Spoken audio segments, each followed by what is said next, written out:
KNXX, Donaldsonville, and WDGL HD2 Baton Rouge. This hour brought to you by Spencer Callahan Injury Lawyers, LA 21-12681, offices in Baton Rouge.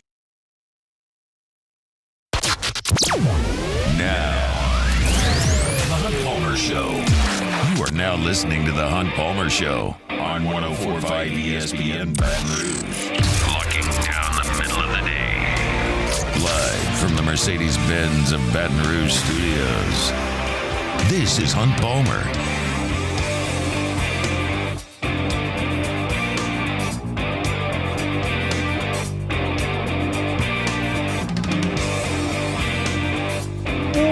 Welcome in. Hunt Palmer coming to you from the Mercedes-Benz of Baton Rouge studio downtown in the capital city on this Tuesday. Means we're brought to you by Plucker's Wing Bar. Got Jacob Beck and Cassie Spazzali back there on the ones and twos. Hope your work week's been off to a good start. Appreciate you hanging out with us here on 104.5 ESPN. At 1:30 this afternoon to talk board watch list are rolling out.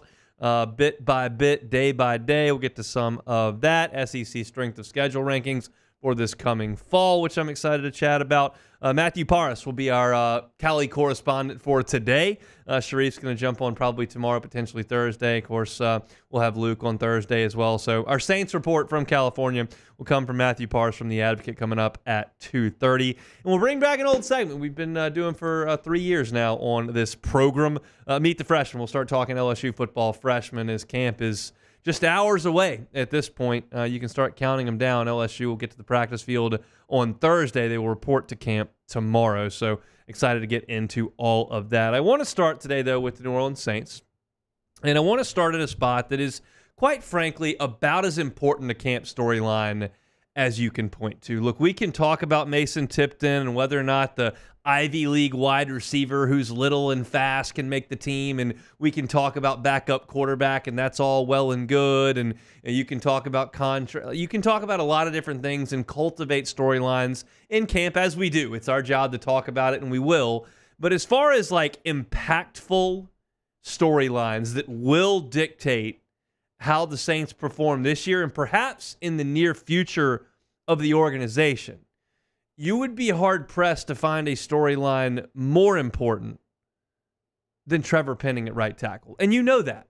We've had the same discussion for 2 years. You know the story. The Saints take him. First round. Kind of a project. Smaller school. Great tools. Great frame. Comes in, gets hurt. Comes back late in the season, gets hurt. Comes back for his second year after not having an off season. Gets beaten out. He was out there to start the season at left tackle, and it went exceedingly poorly against Tennessee, and it didn't really get a lot better, and the Saints finally threw their hands up and went, we can't use this guy. And when you're in the situation the Saints are in, where your roster is old and expensive, there's only one panacea for that. It's young and cheap. And Trevor Penning right now is young and cheap, but he can't play. So if you want to sit here and suggest, well, he's had 2 years to prove it, and he hasn't, he's a bust. I can't disprove that. If you want to say, well, he got hurt his rookie year, so he didn't really have the opportunity to develop, and then he missed all of camp his second year, so that's not really fair, or missed all of offseason his second season, so that's not really a fair assessment. This is his first chance to really ramp it up, and they're moving him over, so it should be beneficial to him. Well, that's the hopeful piece to this. But we don't know, and we won't know until they start playing some preseason games, and we'll find out how the Saints feel about him when they start things up with Carolina in the regular season. He's got 6 weeks to figure it out. So Penning spoke with the media yesterday, and they asked, like, how important is this year, year 3, for you? Very important. Very important for sure. I mean, the first 2 years, it's not what I really wanted. So I want to go out there and show, what I can do, because I know I can. I just got to do it. I talk about this all the time. Confidence is something that, generally speaking, is in spades at this level. Jeremy Hill sat 3 feet from me and talked about the fact that he reported to some Bengals teams that weren't very good when the season rolled around, but they thought they were going to win the Super Bowl. in camp. And to get to that point, there's got to be a sense of self-belief.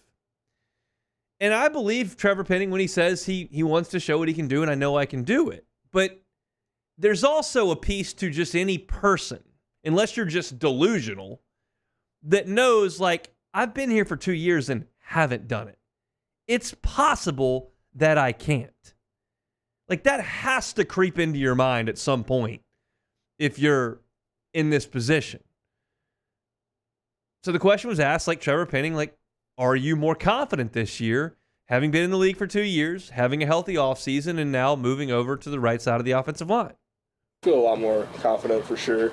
I feel like I'm not afraid to make really a mistake. I mean, obviously you don't want to make mistakes, but I feel like mistakes are kind of how you learn. And I think previous 2 years, I think I've been, it was hard to kind of making a mistake kind of bothered me, but now it's kind of like a learning moment. You can learn from it, flush it, and, use it and try never to make it again, but use it to learn and keep going.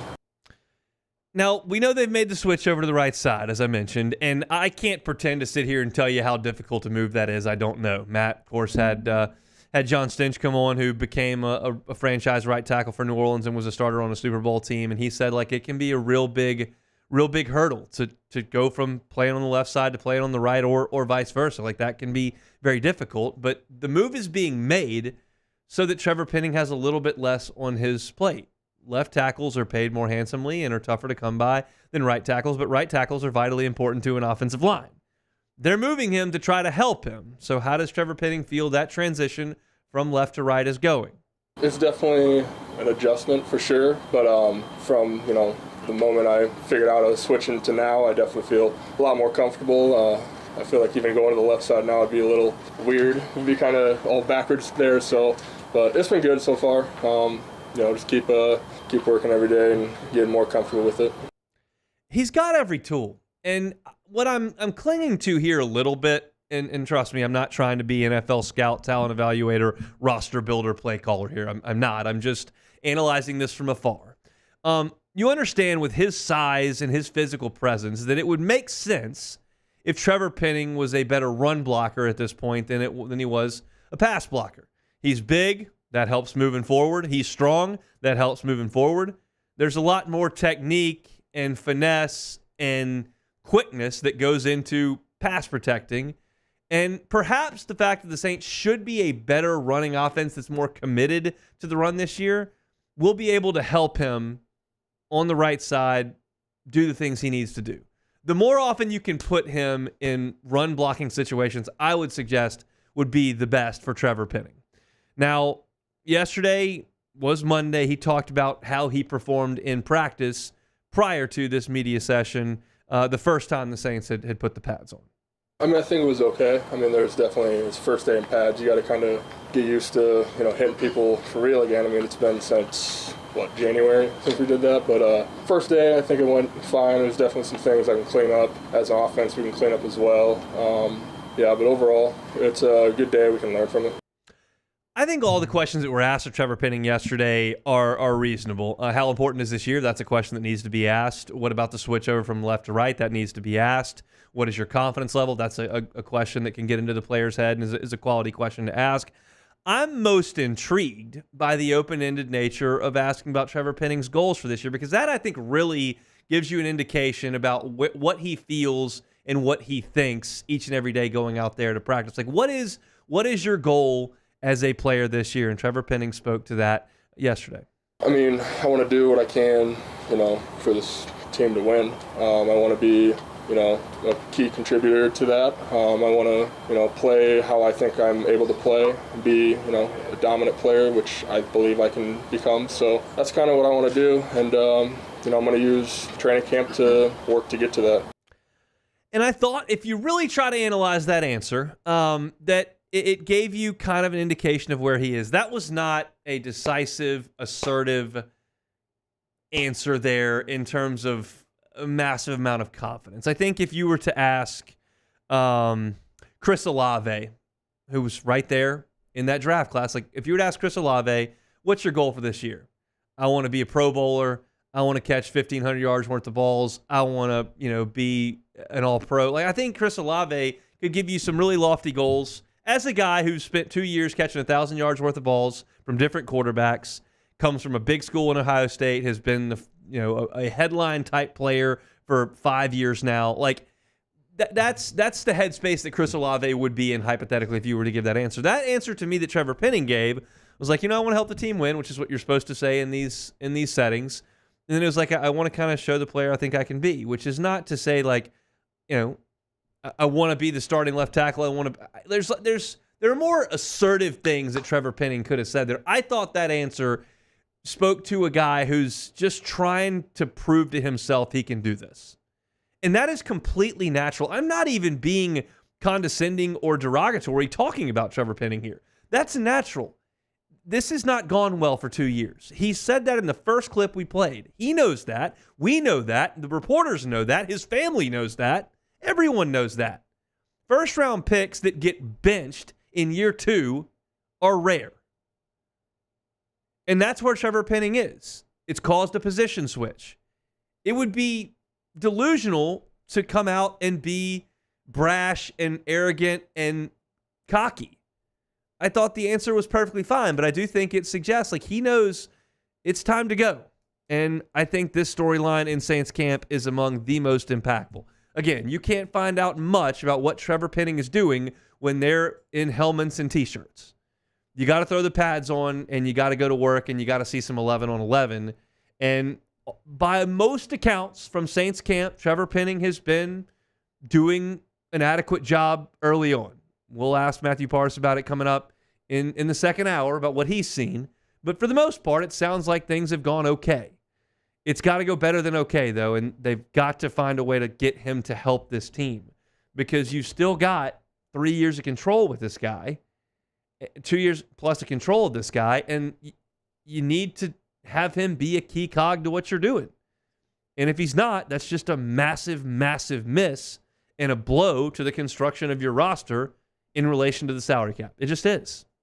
So we'll continue to monitor Trevor Penning as time moves forward, and we'll certainly talk a little bit more about him in hour number 2. In 15 minutes, Glenn West will talk to us. It'll be the last time we talk to Glenn before LSU reports. We'll get his thoughts on LSU football and the first thing he's going to be watching when we get to see practice on Thursday morning. When we come back, just wanted to take a little bit of time, maybe 5-8 minutes, and talk a little bit about some of the LSU baseball players playing in their summer leagues and how they're faring to this point. Some guys that could be really, really key pieces to what Jay Johnson's trying to accomplish next spring. So I'll get to some of that when we come back. You are now listening to The Hunt Palmer Show. Every shot, every goal, ESPN Bet has fans covered for the biggest moments of the summer. The exclusive sportsbook of ESPN is the only place to find special offers and promotions from your favorite ESPN shows and personalities throughout the summer months. New users can get a bet reset up to $1,000 in bonus bets if your first bet doesn't win. So download ESPN Bet today. What a play. Must be 21 or older. Gambling problem? Call 1-800-522-4700. In partnership with the Bears Lake Charles. Terms and conditions apply. See app for details. Our listeners fire off their opinions on the jimsfirearms.net hotline at 499-1045. Keep listening for your next chance to shoot us your thoughts with the jimsfirearms.net hotline on 1045 ESPN Baton Rouge. Bayou Chrysler Dodge Jeep Ram is taking $20,000 off new 23 Ram 1500 trucks. We're open for business in our beautiful new showroom and taking $20,000 off the powerful Ram truck. All new Bayou vehicles come with a 7-year, 100,000-mile warranty. The crew at Bayou Automotive is going to do right by you.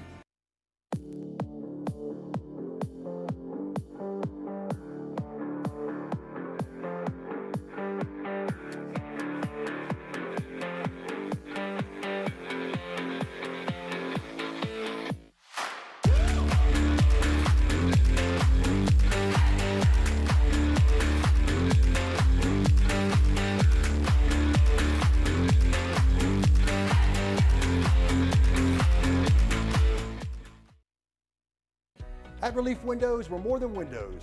We're windows, doors, party plank, and vinyl siding. But our number one product is always customer satisfaction. Visit us online at reliefwindows.com.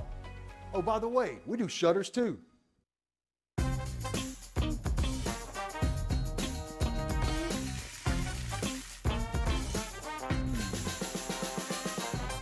The best kept secret in town is out. Discover Tallulah at the Renaissance Hotel on Bluebonnet. Farming is a way of life for us. It's not something we get up in the morning and dread going do. It's just something we go to bed at night looking forward to getting up to go do. John Deere equipment is what we as farmers strive to have. It's in your blood, it's in your veins. It's just a part of who you are. Green is what we want to be in. The other tractors were acquired to patch it up to get to where you want to be. Where we want to be is in John Deere. Flip the switch and learn more about what it means to be powered by sunshine at sunequip.com. Breck teamed up to reimagine your parks, and you imagined big. With your help, we went to work, creating 12 beautiful community parks across the parish. A family-sized water park, miles and miles of trails, and parks just for your dogs. There are more places to splash, to explore, to run wild, and even soar. You imagined, we delivered. Gold. Breck, your #1 park system in the nation. Electricity is all around us, and our families depend on it. Every day is sparked by the power of a cold drink or a warm meal, a movie night, and a comforting light at the end of a dark hallway. From sunrise to sunset, playtime to bedtime, our team is ready to take care of your electrical needs. Even in the case of an after-hours emergency, the light in your life shines brighter with Mr. Electric. Hey, it's Matt Moscona. For years, you've heard me tell you about Insurance Network of Louisiana, helping you find better coverage for less money. But it's not just for your home and auto. Hey, it's Musso. Join us for Tuesday's AFR presented by Sunshine. Get another Saints camp report from Ross Jackson. Shay Dixon talks recruiting, and LSU transfer pitcher Connor Benz joins the show. Tuesday's AFR, 3 to 6, 104.5 ESPN Baton Rouge.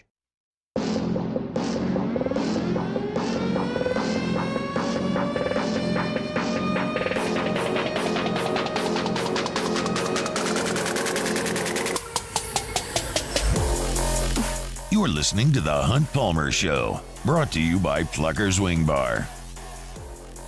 If you're looking for some lunch and you want to go to Plucker's, I fully endorse that on a Tuesday, really any day.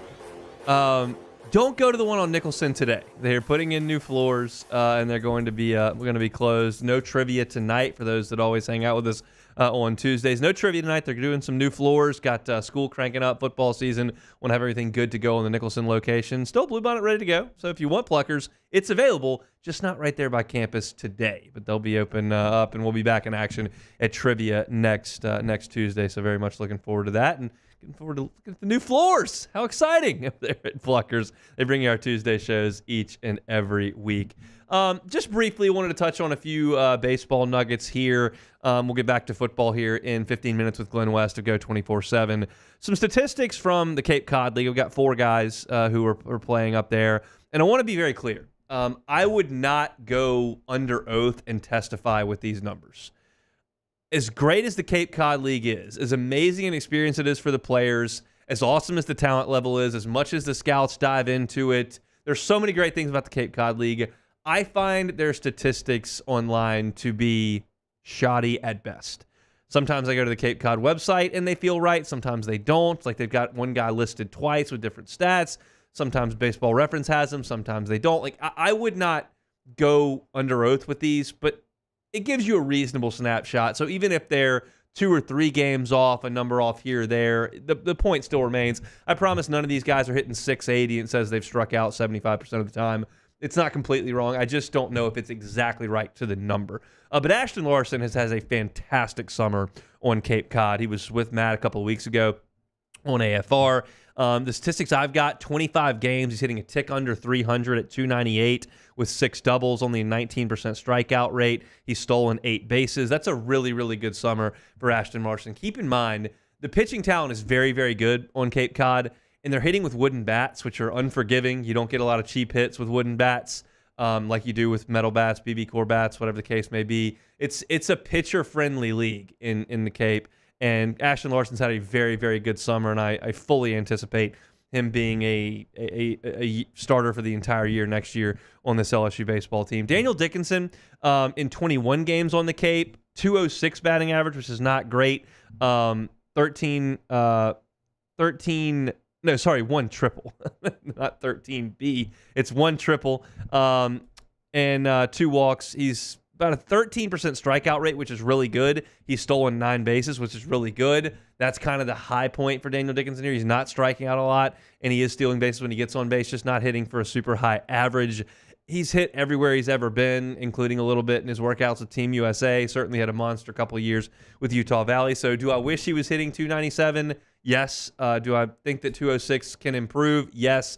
But he has shown some of the skills that he's got. He doesn't strike out a lot, and he's stealing a lot of bases when he gets those opportunities. So that's some good stuff for Daniel Dickinson. DJ Primo has had a really nice summer on the Cape. I'm looking beyond the ERA, which is 4.91, which isn't spectacular. Not terrible, but not spectacular. But in 22 innings on the Cape, he's got 23 strikeouts, so more than a strikeout per inning. Only 12 walks. So he's pitched in 11 games, only had 1 start.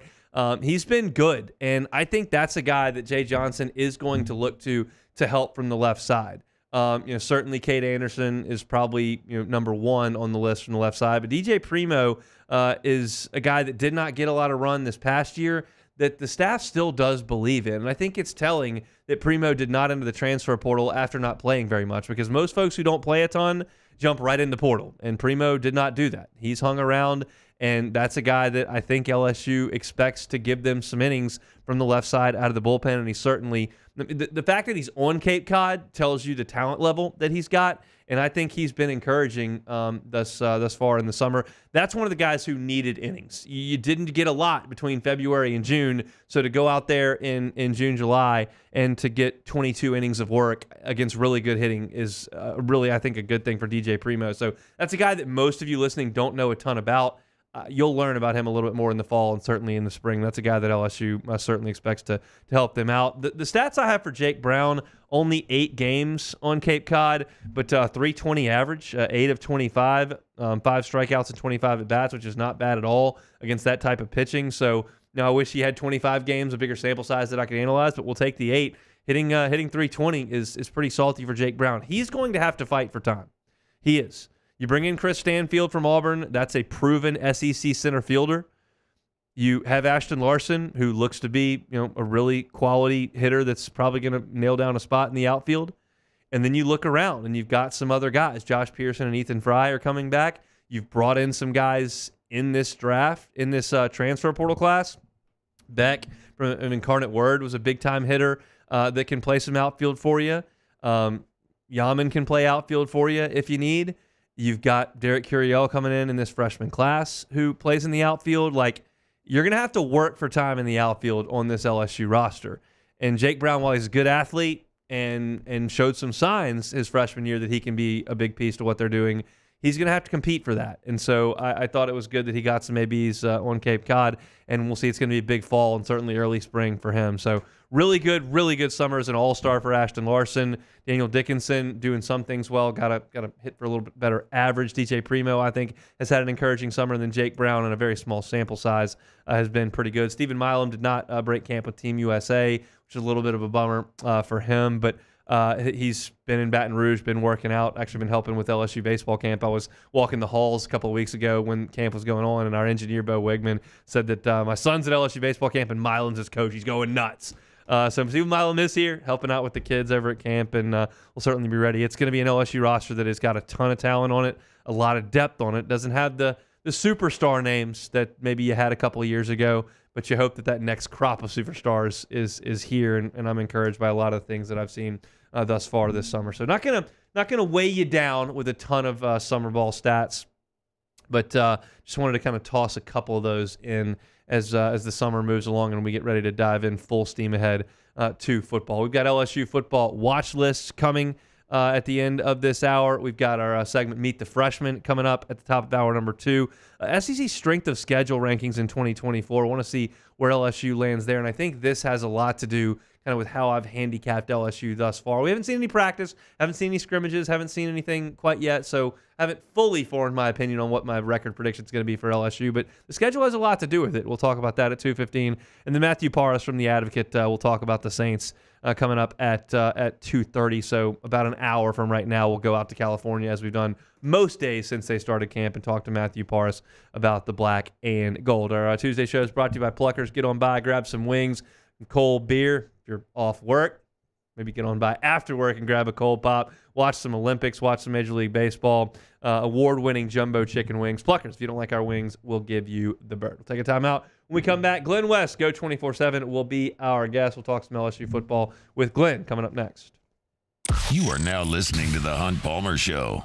Audio Video Security Solutions, avssla.com is the website. They do whole home audio. If you want surround sound, you want the best in audio quality for your television watching experience, you want the best in audio quality for your music experience in the kitchen, out back on the patio, on the front porch. They can handle all that. They do TV installation and can handle your smart TV. They got me set up with this remote that has all my apps on a touch screen on the remote that I can scroll through and just press whatever app I want on my smart TV. That's been fantastic for us. They do video surveillance as well for your home security system.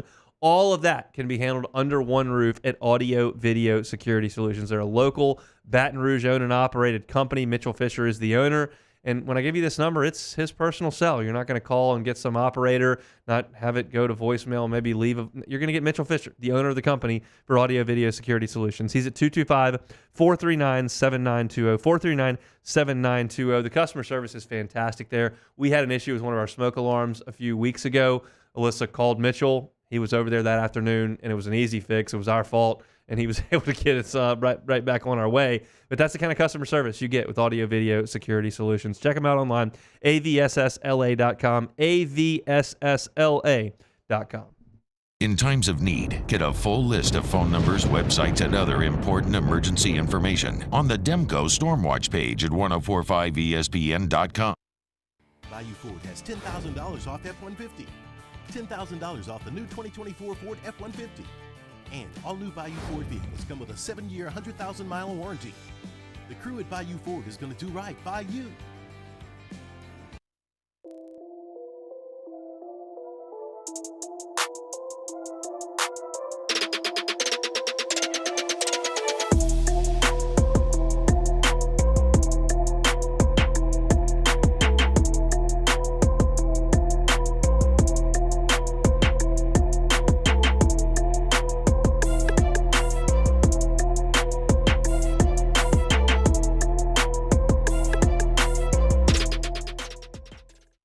Gulf Coast Office Products is a nationally recognized Savin office equipment dealer based right here in Louisiana. Over 100 employees strong, Gulf Coast has the boots on the ground to support all vertical markets from education, engineering, legal, and finance. With the latest in office technology from desktop to production segment units, Gulf Coast and Savin have the perfect fit for you.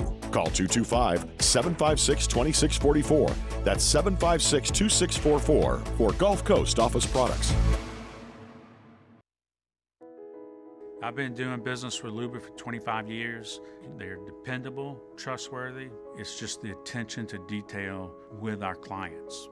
Our folks have years and years of experience.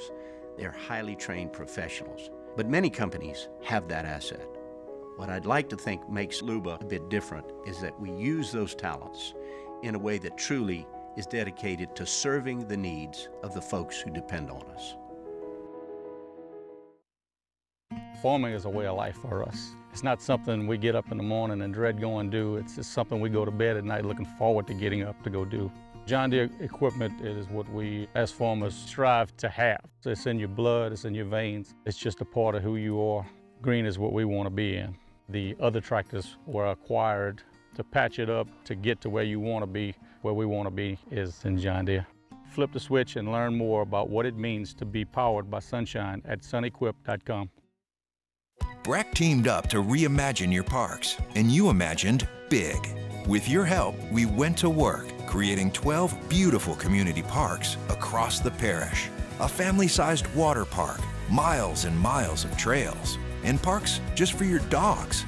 There are more places to splash, to explore, to run wild, and even soar. You imagined, we delivered. Gold. Breck, your #1 park system in the nation.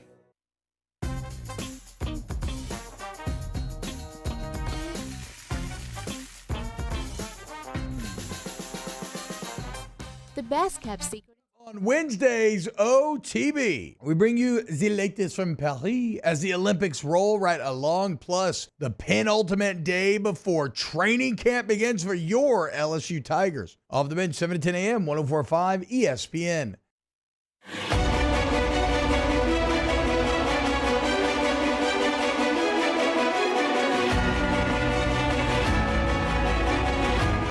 This is the Hunt Palmer Show, brought to you by Plucker's Wing Bar.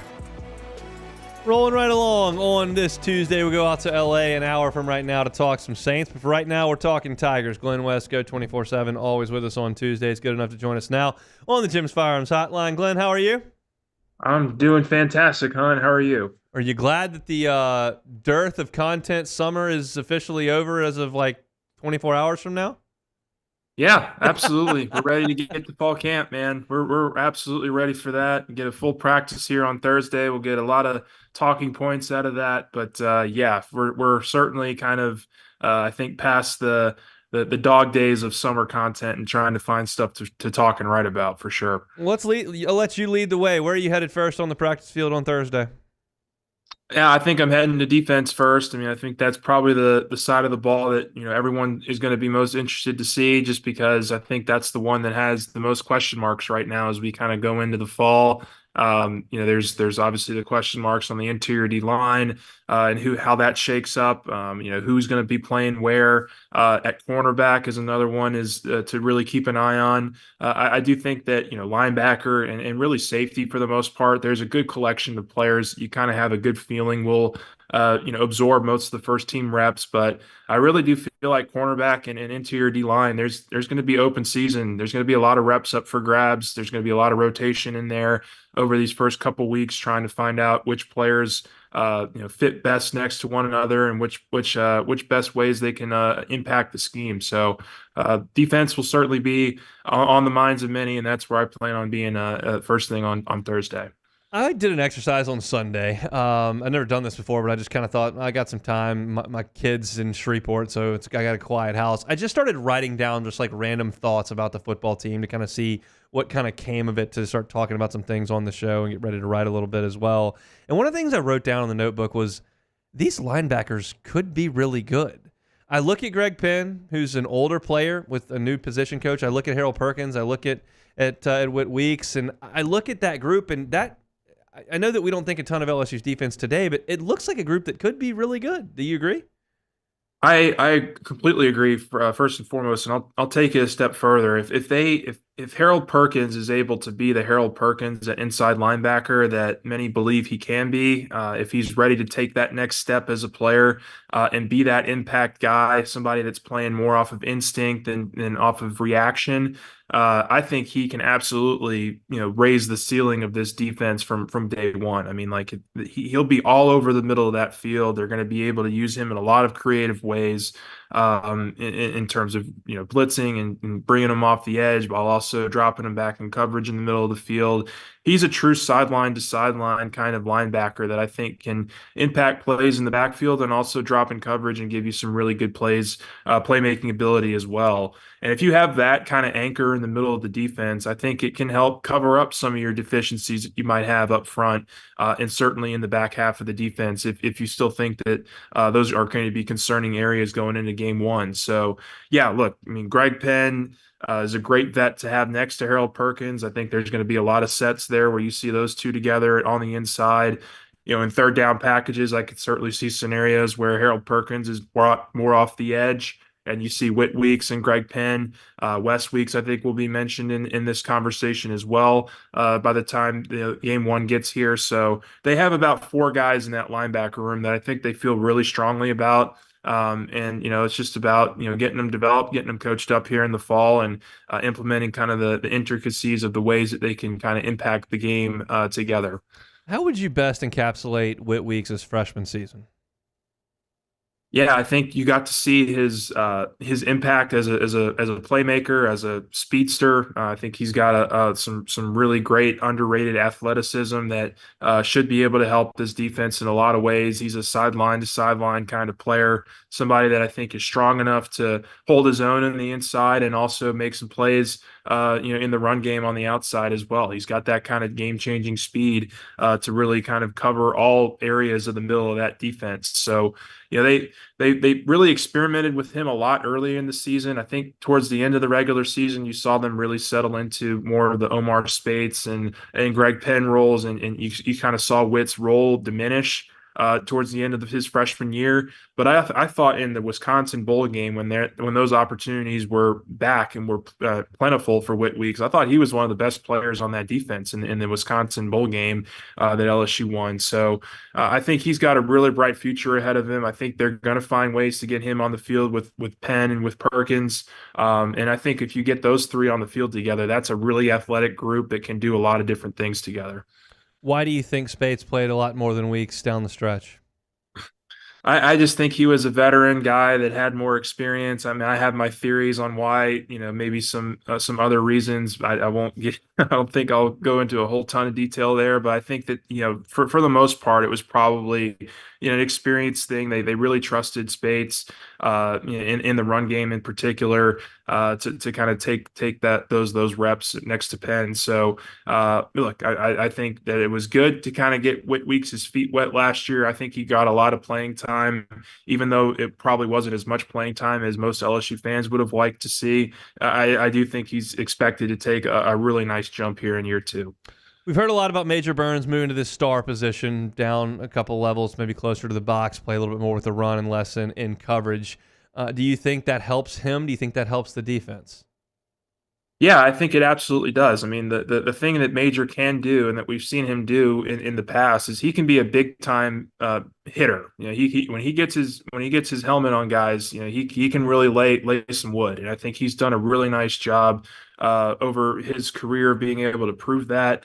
The one area where he hasn't been totally great in has been when he's been asked to, cover a lot of space. And I think when he's up close to the line of scrimmage, they're going to ask him to get into the backfield some. They're going to ask him to play, kind of around that line of scrimmage area where he can go up and, kind of see ball, hit ball kind of deal at that star position. He's big enough to where he can drop in coverage and cover tight ends and, help shed some blocks and get make some good plays in the run game. So I do think that's kind of his more natural position. We'll see. I mean, the one thing that I will say about this defensive staff is that they've moved some guys around this offseason to what they believe could be their best fits. They've moved Major Burns close to the line of scrimmage. They've dropped Sage Ryan back at deep safety because they like what his speed can do for them in the back half of the defense. So we'll see if those things kind of hold true in fall camp. We'll get a really good sense of that. But I do like the idea of Major Burns playing closer to the line of scrimmage. You like the idea of Sage Ryan and Jordan Gilbert as the safeties? I do, but I do think that these young freshmen are going to push them. Like I think Deshaun Spears is going to have something to say about it. He really was impressive in the spring.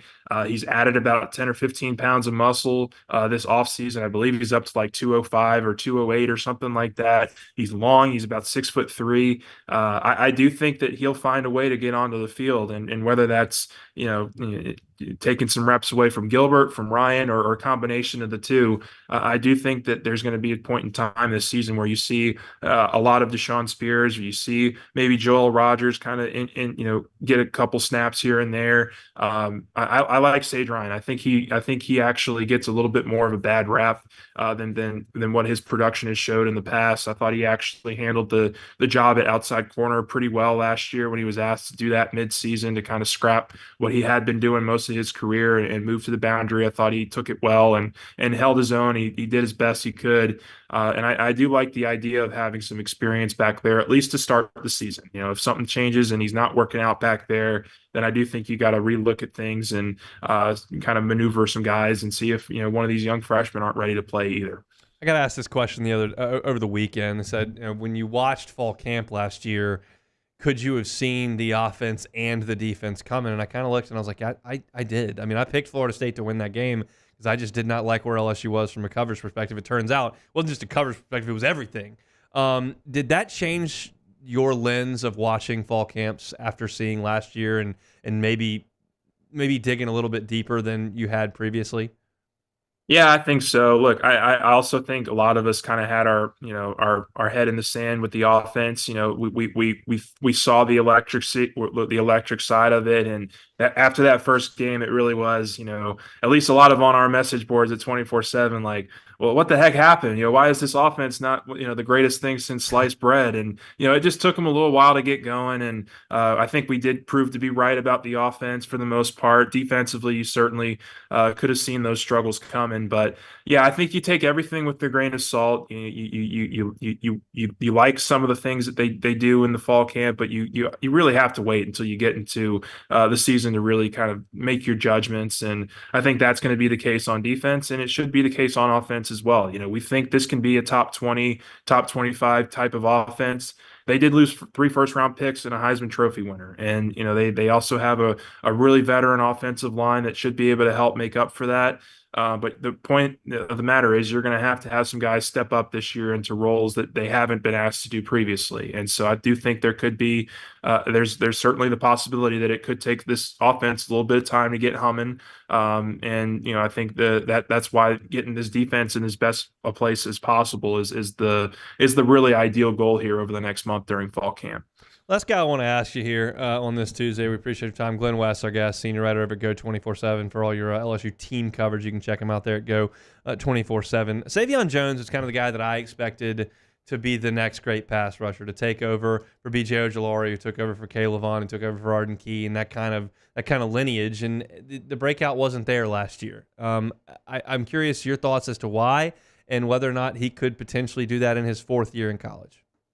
Yeah, I mean, he told us last year, and he was actually very open with the media the couple times we got to speak with him. He put on a lot of weight last offseason, and I think it took him a little bit of time to kind of learn his new body. He didn't think he was as explosive as he could have been off the edge last year with the added weight. Now that he's had a whole nother offseason here with that kind of, that size, I believe he's around 285, 290 coming off the edge. I believe he's still around that size. I do think that, this second year here development under Kevin Peoples should really help him. And I think he'll be one of those guys you ask who really has to make an impact off the edge. I think if there's a strength of this defensive line, it's going to be at those 2 edge rusher spots. It's going to be with Savion Jones, Paris Shannon, Braden Swinson, Deshaun Womack, even a guy like Gabriel Relaford, who we've heard a lot about this offseason. Those guys taking those next steps in development and being able to really get after the passer off the edge. So, that's kind of where I see the strength of this defensive line. We'll see if that proves to be true, but, Savion Jones is going to have to be a big part of it. We shall see. Tell everybody what they can expect from you all as fall camp cranks up on Thursday. Yeah, we got some fall camp projections out on what kind of our thoughts are on the depth chart and just kind of our storylines going into the offseason. We've got some great recruiting stuff that we just wrapped up with the Bayou Splash and lots of intel and stuff that, could be breaking sooner than later. So guys, head on over to Go 247. We've actually got a nice little promo deal, 60% off a year long subscription over the next week or so. So it's a good time to get in on the community and come interact with us. So appreciate all you guys do for us, Hunt, as well. We appreciate you every single Tuesday. We'll see you out there on the practice field on Thursday. Thanks, Glenn. Yep. Thank you. Appreciate it. Always enjoy our chats with Glenn. They got great stuff going over there at Go 24/7. Sonny was with us yesterday talking recruiting. Glenn always good enough for some time. Throughout the year, he covers the basketball team and baseball as well. And as news develops on those fronts, Glenn is all over it. So we will certainly see him out on the Ponderosa on Thursday. Can't miss him. He's like 6'10". So we will certainly see Glenn out there Thursday morning for the first workout of the fall. All right, when we come back, it's watch list season. LSU's all over it. But I think they might be able to win the 2 awards that came out today. I'll tell you which ones those are coming up next. You are now listening to the Hunt Palmer Show. Invite you to visit LeBair's Baton Rouge Casino this summer for exciting live sports action. They got the biggest screens around, and ESPN Bet is live in Louisiana. Plus, Pin Play Rewards members can win up to $500 in pin cash every single week by visiting pinplaysports.com/cover5. You're going to want to see the promos that they've got and the way that this Cover 5 system works over on PinPlay's app. It's really cool. You make your 5 bets. You can check the leaderboard, and every single week there's a $500 winner based on the results of the game. If you're not a member, you can get the PinPlay app today. LeBear's Baton Rouge Casino is your live sports headquarters. Bring your crew for all of the action. You must be 21 or older. Gambling problem? Call 877-770-STOP. Get the 104.5 ESPN Baton Rouge app powered by Bayou Ford and tap the microphone icon to send us your thoughts in an audio message. Your message could be played on air during Off the Bench with Esther and T-Bob, The Hunt Palmer Show, and after further review with Matt Moscone. There it is, the extra mile, on the border of expected and extraordinary for those willing to go further, like vans customized for work or play, with safety and tech to keep you connected. Supported by a 5-star sales, service, and finance team. And backed by the 1-star you know. So go the extra mile. It's never crowded because so few have what it takes to go there. Mercedes-Benz Vans. At Relief Windows, we're more than windows. We're windows, doors, party plank, and vinyl siding. But our number one product is always customer satisfaction. Visit us online at reliefwindows.com. Gulf Coast Bank and Trust is giving our customers the power to bank anywhere, anytime during this challenging event. And we're right there with you. Our mobile banking app is a smart way to manage your money and time. Gulf Coast Bank and Trust, the bank that cares about you.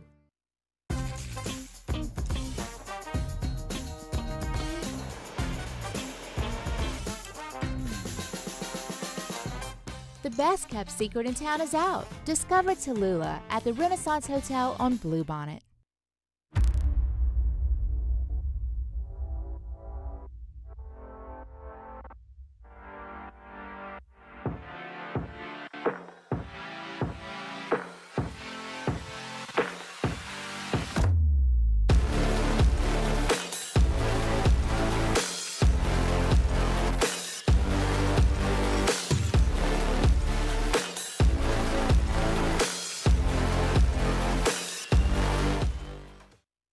Electricity is all around us, and our families depend on it.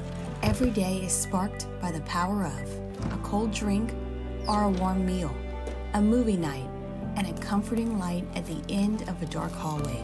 From sunrise to sunset, playtime to bedtime, our team is ready to take care of your electrical needs, even in the case of an after-hours emergency. The light in your life shines brighter with Mr. Electric. Hey, it's Matt Moscona. For years, you've heard me tell you about Insurance Network of Louisiana, helping you find better coverage for less money. But it's not just for your home and auto. They also offer commercial property. So, retail stores, professional offices like doctors, dentists, attorneys, clothing boutiques. Insurance Network of Louisiana can find you better coverage for less money. They service the entire state of Louisiana, and they're local. So call today at 293-0450 or lainsurance.net. Jerry and Benny Payne began Central Plumbing Company out of their driveway in Tanglewood Subdivision. 50 years later and 4 generations down the road. Hey, it's Musso. Join us for Tuesday's AFR presented by Sunshine. Get another Saints camp report from Ross Jackson. Shay Dixon talks recruiting, and LSU transfer pitcher Connor Binge joins the show. Tuesday's AFR, 3 to 6, 104.5 ESPN Baton Rouge.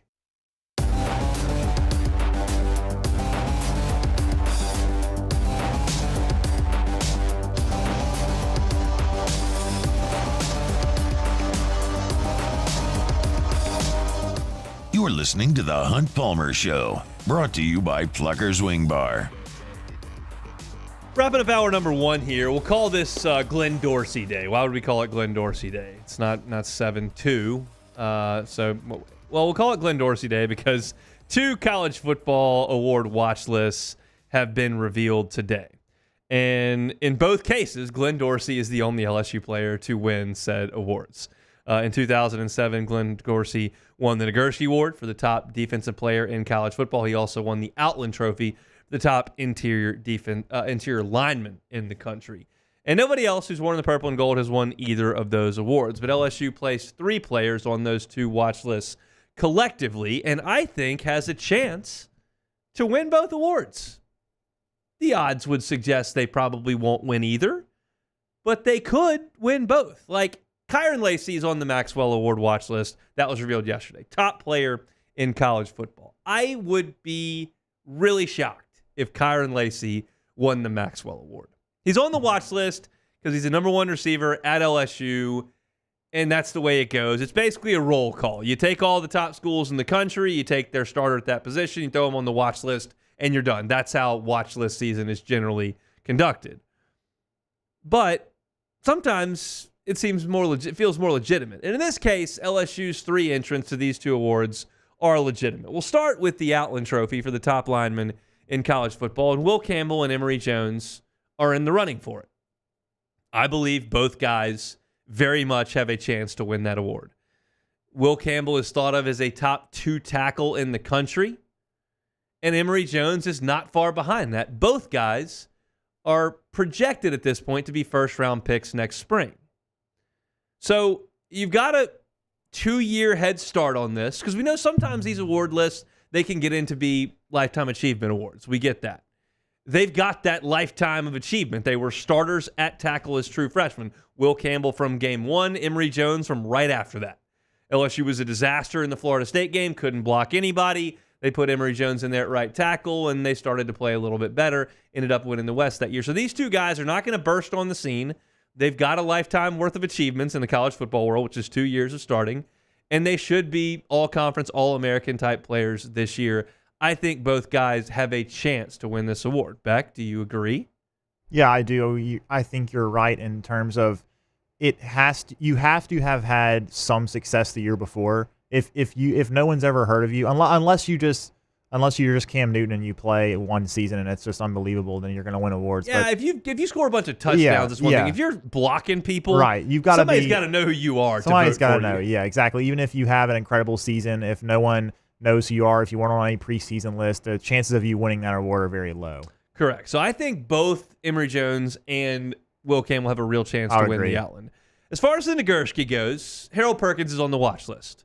If Harold Perkins has a season like last year where he makes about 85 tackles and has 5.5 sacks, he will not win this award. He's going to have to win this award, come up with 10 sacks, 2 of which are game-changing in nature against Alabama or USC or Oklahoma.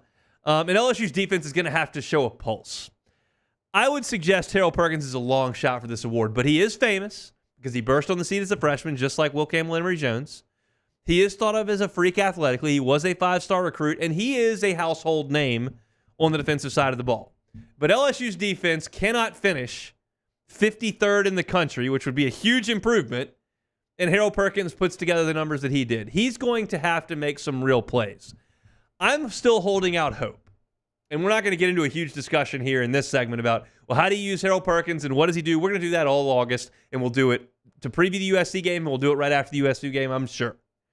But what I do want to say here is just to toss this in, and I've said this a couple times, I really hope that Harold Perkins gets his hands on an interception with some room to run this year. Because he's a freak athletically. He will be as fast as anybody on the field when he gets the ball in his hands. And I think he can score a touchdown if given the opportunity. And I'm hoping for that. We haven't quite seen that over the last couple of years. He had a pick against Auburn and he did have a little bit of open field there, but he got tackled from the back. And then he got his hands on the ball at Missouri, and we saw the crazy game at Arkansas with the fumble recovery. But he hasn't gotten – I need a tipped ball that he runs under, and then everybody panics and he's got the ball in his hands. I want to see that. Because plays like that do help facilitate awards like this. Your highlight moment, not talking a Heisman moment here, but a Nagurski-type moment. Again, I think that some edge rusher who comes up with 13 sacks this year is likely to get this. You've got Pierce at Tennessee, who's sensational, and there are plenty of guys around the country that may merit this award. But Harold Perkins is as well-known as all of them and as talented as all of them. It's just going to be whether or not he's able to be used in the fashion that would facilitate an award like this and whether or not LSU's defense can show up. Because if LSU gives up 30 a night, again, he ain't winning the Nagurski. But I'm hopeful that he's part of a bit of a renaissance here for LSU's defense, and that may help him towards this award. I think Campbell's the most likely for Outland. I think Emory Jones would be right there at number 2, and I think Perkins is a distant third here as far as Nagurski goes. But those are the 3 guys who are garnering a ton of attention. Nussmeier will be on the Heisman lists, and he'll have reasonable odds and all that kind of stuff because he's the quarterback at LSU. But these 3 guys, I think, have a chance to win those awards.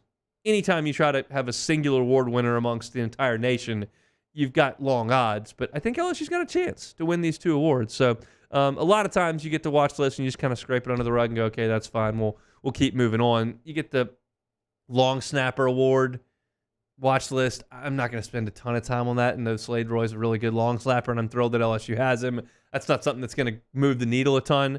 Emory Jones, Will Campbell, Harold Perkins, they move the needle a little bit. So we talk about it. All right, that's hour number 1 here on a Tuesday edition of the Hunt Palmer Show presented by Pluckers. If you missed any of the first hour, you can catch it on demand. 1045ESPN.com's on-demand tab has all of our shows archived in their entirety every single day. OTB, Live at Lunch, Hunt Palmer Show, AFR, they're all there in their entirety. And if you're an app person, you can find all of our shows on the app, Spotify, Apple Podcasts, Google, wherever you find your sound, and of course on YouTube as well. Trevor Penning, I met with media yesterday. I called that the biggest story in Saints training camp. We talked about that at the top of the hour. You can find that on YouTube at Hunt on Saints, where all of our Saints content lives. Gave you some Cape Cod stats for LSU's baseball players as that summer comes to a close. Glenn West of Go 24/7 with us talking all LSU football. You can find that segment at Hunt on LSU. Hour number 2 is going to be busy. We're going to pause for SportsCenter. When we come back, we'll start Meet the Freshman back up. We're going to start with some speed on today's edition of Meet the Freshman. We'll also talk SEC football, strength of schedule, and then Matthew Parrs from The Advocate will join us from out in Irvine at Saints Camp. So come back with us on this Tuesday edition of the Hunt Palmer Show.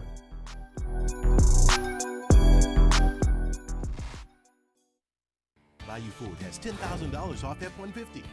$10,000 off the new 2024 Ford F-150. And all new Bayou Ford vehicles come with a 7-year, 100,000-mile warranty.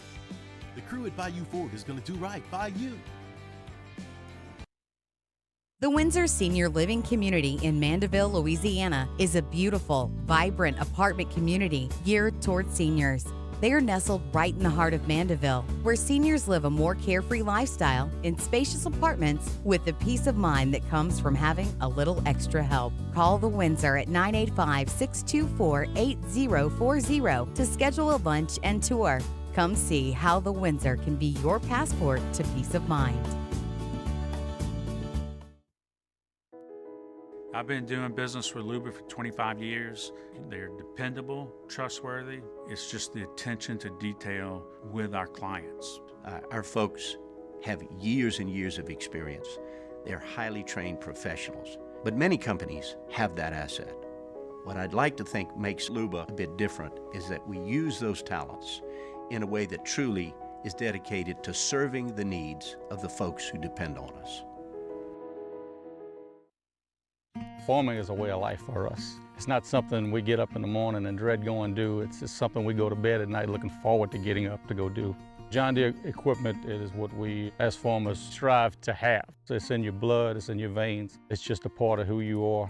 Green is what we want to be in. The other tractors were acquired to patch it up to get to where you want to be. Where we want to be is in John Deere.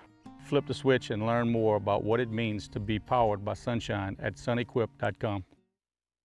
Brack teamed up to reimagine your parks, and you imagined big. With your help, we went to work, creating 12 beautiful community parks across the parish. A family-sized water park, miles and miles of trails, and parks just for your dogs. There are more places to splash, to explore, to run wild, and even soar. You imagined, we delivered. Gold. Brack, your #1 park system in the nation. Electricity is all around us, and our families depend on it. Every day is sparked by the power of a cold drink or a warm meal, a movie night, and a comforting light at the end of a dark hallway. From sunrise to sunset, playtime to bedtime, our team is ready to take care of your electrical needs. Even in the case of an after-hours emergency, the light in your life shines brighter with Mr. Electric. Hey, it's Matt Moscona. For years, you've heard me tell you about Insurance Network of Louisiana, helping you find better coverage for less money. But it's not just for your home and auto. They also offer commercial property. So, retail stores, professional offices like doctors, dentists, attorneys, clothing boutiques. Insurance Network of Louisiana can find you better coverage for less money. They service the entire state of Louisiana, and they're local. So call today at 293-0450 or lainsurance.net. Jerry and Benny Payne began Central Plumbing Company out of their driveway in Tanglewood subdivision. 50 years later and 4 generations down the road, we continue to serve Baton Rouge and the surrounding areas for all of their plumbing needs. Residential, commercial, industrial, or hospitality, Central Plumbing is here 24/7, 365. We want to thank our customers, family, and friends for 50 years of success.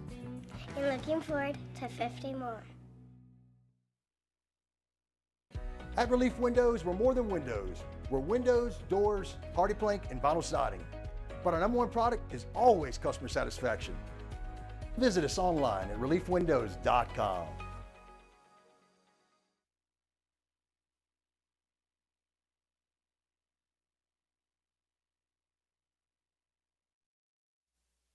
This is SportsCenter. I'm Christine Lisi. Simone Biles and the U.S. women's gymnastics team has won gold at the Paris Olympics. As we continue to edge closer to the 6 Eastern MLB trade deadline, the Orioles, battling for an AL East title, acquired lefty starter Trevor Rogers from Miami for infielder Connor Norby and outfielder Kyle Stowers.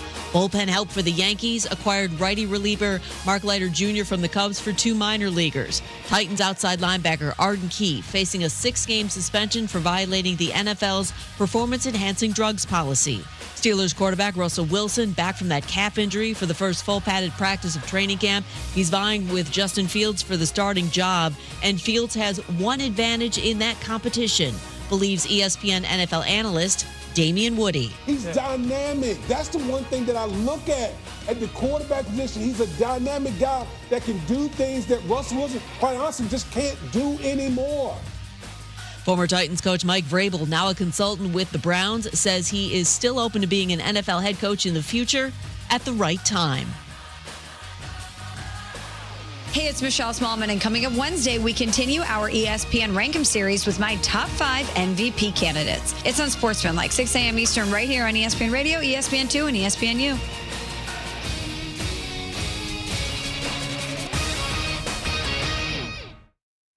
Ladies and gentlemen, may I direct your attention to something quite extraordinary? Now, the Hunt Palmer Show. The Hunt Palmer Show on 104.5 ESPN Baton Rouge. Live from the Mercedes-Benz of Baton Rouge studios. This is Hunt Palmer.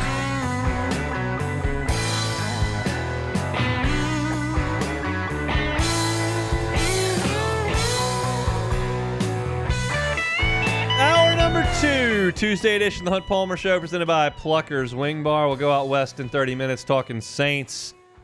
That's where we'll find Matthew Paris, who covers the black and gold for the Advocate. Strength of schedule in the Southeastern Conference this coming football season in 15 minutes. Florida's not going to be fun, but you already knew that. We'll talk a little bit about that and certainly what LSU's looks like as well. But we started this back when we started the show, which I guess was 3-4 years ago. I can't even keep track of how many years ago it was. I think it was like 2020? 21, I think it was 21. Either way, it was like 3-4 years ago, whatever. We started this time of year, and we decided let's do something to get people engaged with the freshmen who you may not know as much about. It's a good way to kind of ease into football season. Not going to talk any Garrett Nussmeier, Kyron Lacey, Harold Perkins here. We'll talk about the youngsters. It's time to meet the freshmen. Meet the freshmen. Freshmen, meet the freshmen. They're the newest Tigers on the team. So we'll do 2 a day until we've done them all. And we're starting today with speed. We are going speed. And we've got it in spades here with these 2 guys that we're going to start the process off with. Juwan Johnson is the first. Juwan Johnson from Lafayette Christian, 5'11", 190 pounds, defensive back. But he comes in with an incredible amount of accolades at the prep level. Juwan Johnson set the LHSA all-time all-purpose yards record. He topped Brock Berlin, who was dicing folks up in Shreveport at Evangel when I was in middle school.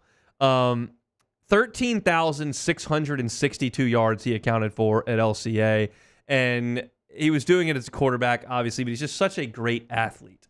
He committed to Colorado right when Deion got the job. Prime was kind of the new hot thing to get into, and then they went up there for the visit for the spring game, and immediately when he got home, decommitted. I'm not doing anything to do with that. And then all of a sudden, he picks the home school, LSU, and becomes a commitment in this class of 2024. He was a consensus 4-star recruit, and the question is he a corner or is he a safety? I'm curious to get out there and see how they use Juwan Johnson, because he's an incredible athlete, but he's going to have to do something a little bit different than he did a lot of his college career, where he was focused on scoring a bunch of points and playing quarterback. I tend to think he's more of a nickel or a safety than an outside corner, but we'll see. Corey Raymond's made a lot of money making really good athletes into great cornerbacks and defensive backs, so I'll let him decide what he's going to do there, but I'm curious to see how that shakes out.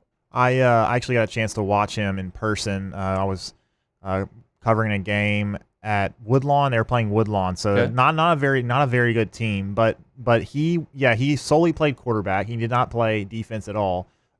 He was definitely very athletic, very fast, a little smaller. So I'll be interested to see, like you said, what position he'll play. But I think this is going to be a guy that we're going to wait, I think, a little bit before we see him see the field, because he's going to have to learn a lot to play defensive back in the SEC. No question. On 3 had him as the number 290 player nationally, the number 27 cornerback, and the number 5 player in the state of Louisiana, a guy that looked like he maybe headed out of state. He's in the fold for LSU, and Corey Raymond gets a really moldable young player to figure out at the defensive back spot. So that's Juwan Johnson, the first freshman of the day. The second is Jelani Watkins. Jelani Watkins is not a guy that I spent a lot of time considering in this signing class as it relates to the 2024 season. That's Dominic McKinley is a guy you figure could get some time. Gabe Relaford is a guy you think could get some time. Those are 2 of the higher-rated players in this class. Like, those are the guys that you think may get to the field a little bit more quickly.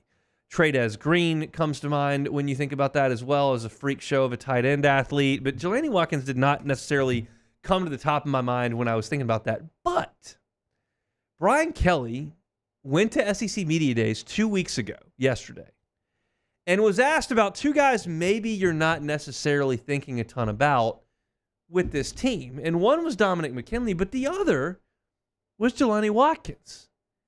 And I did not expect to hear that. And so for the head coach to say that as the first thing that comes to his mind when you get that question really piqued my interest. Jelani Watkins is like kind of a one attribute dude.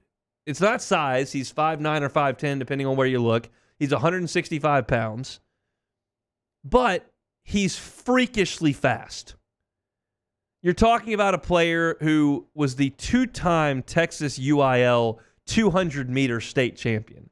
He anchored the 4x100 relay team for his high school in Houston. He ran a 10.27 100 meters. He is elite level fast from like a track and field perspective. And we've seen some of these guys come through the door at LSU. Certainly Xavier Carter comes to mind. Absolutely Trenton Holiday especially comes to mind with Watkins because he's undersized. You've seen guys like Jarrell Brazil come in with all-world type speed. Like, there have been a lot of guys who've come into LSU with this type of speed. Benny Brazil had a nice career at LSU and is now on the track staff. Like, we've seen track guys come in, and he's a decorated track athlete. But can he help playing football? And when Brian Kelly goes as far as to say that, like, Watkins is one of the guys he's looking for that you may not know about, I'm interested. This may simply be a Trenton Holiday type situation. Y'all remember the way that Les used Trendon. It was a little frustrating. I was in college at the time. He would put him in the game, and when Trendon came in, like, he was getting the ball. Jet sweep, screen pass, go. But Trenton Holiday is the only player in the history of LSU football with multiple kick return for touchdowns, also returned multiple punts for touchdowns, and was an explosive playmaker when they could get him the ball, and he translated that to the NFL. And maybe Jelani Watkins is a guy that they think can be a kick returner for him. again, he's 5'9", 170. I don't think he's going to be a key cog at wide receiver based on what LSU brings back and has in the fold. I don't see him beating out Kyron Lacey and C.J. Daniels and Chris Hilton and Kyle Parker and all these guys, Xavier Thomas. And I feel like Xavier Thomas is going to be part of the kick returning equation too. So I'm not sure where the fit is, but I'm curious and I'm intrigued. Because if you can get this ball, if you can get this guy the ball, he's as fast as anybody on the field. He's going to be faster than anybody on the defense. He was number 217 player nationally, number 36 at wide receiver, number 36 player in Texas as well. Picked LSU over Texas A&M and SMU and a couple of others. But this is not a guy that I would have thought much about this year. Exciting prospect, a guy that you hope they can use down the road. But when Brian Kelly said that 2 weeks ago at Media Days, it piqued my interest a little bit. So a couple of guys with really raw skill sets that are different, but exciting nonetheless. Juwan Johnson in the defensive backfield and Jelani Watkins on offense or in the special teams game. I'm excited to see both of those two guys. So that's your Meet the Freshman for the day. As I mentioned, we'll do 2 every single day until we have handled them all. Tomorrow we'll do Trey'Dez Green and Gabe Relaford, so 2 kind of headliners in this class that could get to the field pretty quickly. We'll wind through. There's a ton of them. Joel Rogers, P.J. Woodland, Colin Hurley, Weston Davis, Michael Turner, Xavier Atkins, Don McKinley, Cohen Eccles. That's a lot of this class. We're going to do 2 every single day, so we'll get to Trey'Dez Green and Gabe Relaford tomorrow. We'll do it at 2 o'clock each and every day to kind of stay in a routine. And I just think it helps to kind of familiarize yourself with some of the guys that we're going to be talking about when we go out to practice and give our practice reports here on the air. So today, Juwan Johnson and Jelani Watkins, your 2 freshmen. When we come back, strength of schedule, big piece to how legitimate your playoff chances are, how legitimate your chances of firing your coach are, and what the expectations are for the season. Where does LSU come up in CBS Sports' rank of the strength of schedules in the SEC? We'll do that coming up next. You are now listening to The Hunt Palmer Show. Look, there's a storm brewing down there in the Atlantic. Time to think about a home standby generator now. Got to call the folks at Boudreaux's Electrical. Neil and Melissa have been running Boudreaux's Electrical for 40 years. Location down there in Napoleonville, location in Gonzales. They've kind of passed the sales keys over to their son, Justin, who's done an awesome job for them. Give yourself the peace of mind of knowing that your power's not going to go out. Whether it's one of these afternoon showers that knocks things out and it's a nuisance, can't watch the shows you want to watch, can't work if you work from home, got a newborn child in the house that needs air conditioning, don't have that nuisance. And if worse, a hurricane runs through and you're out of power for a week, that's just a drag that nobody wants to go through. Boudreaux's Electrical can help you with that. They are a premier Generac generator supplier. That means they're in the top 3% nationwide in Generac generator sales. Give them a call, 985-397-1562, 985-397-1562. Visit them online, boudreauxelectrical.com, and get that home standby generator at your home today. So you've got the peace of mind of knowing power outages are not going to affect you. My friends at Boudreaux's Electrical. Our listeners fire off their opinions on the jimsfirearms.net hotline at 499-1045. Keep listening for your next chance to shoot us your thoughts with the jimsfirearms.net hotline on 1045 ESPN Baton Rouge. There it is, the extra mile, on the border of expected and extraordinary for those willing to go further, like vans customized for work or play, with safety and tech to keep you connected. Supported by a 5-star sales, service, and finance team. And backed by the 1-star you know. So go the extra mile. It's never crowded because so few have what it takes to go there. Mercedes-Benz Vans.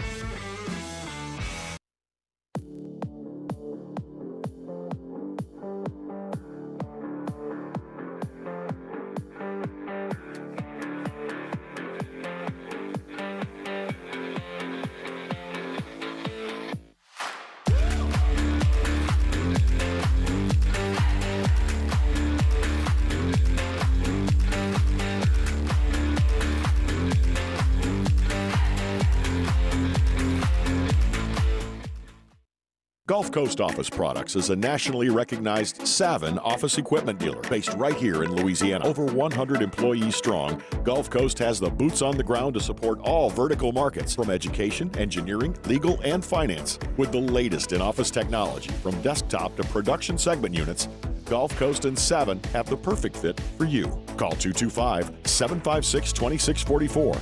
That's 756-2644 for Gulf Coast Office Products. I've been doing business with Luba for 25 years.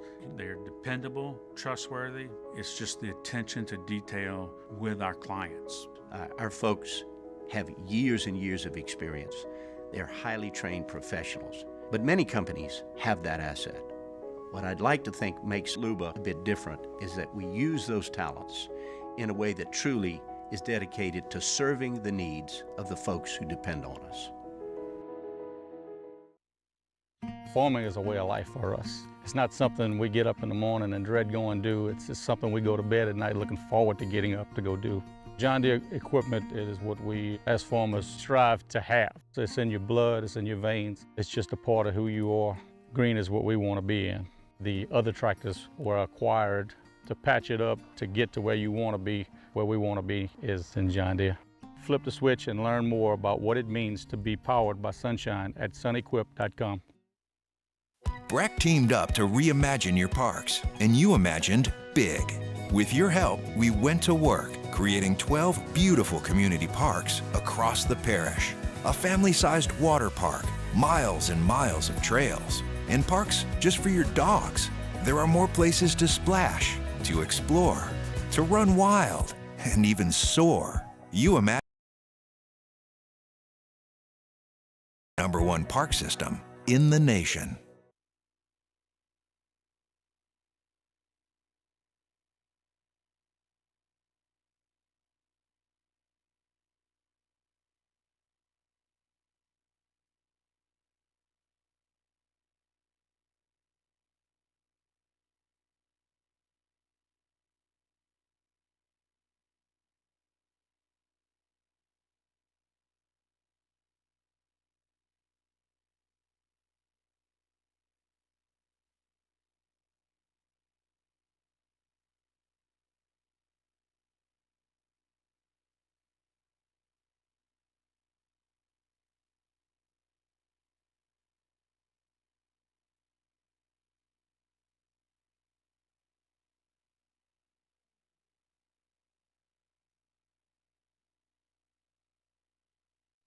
On Wednesday's OTB, we bring you the latest from Paris as the Olympics roll right along, plus the penultimate day before training camp begins for your LSU Tigers. Off the bench, 7 to 10 a.m., 104.5 ESPN.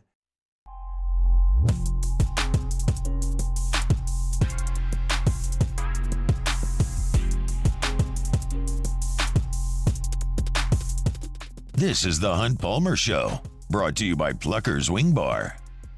I think I found a grammatical mistake in T-Bob's promo there. Shocking. He said it was the penultimate day before training camp begins. I think it's the ultimate day before training camp begins. Penultimate's next to last. Yeah. Tomorrow's the last day. Like, they practice on Thursday. Today would be the penultimate day. Tomorrow would be the ultimate day prior to practice.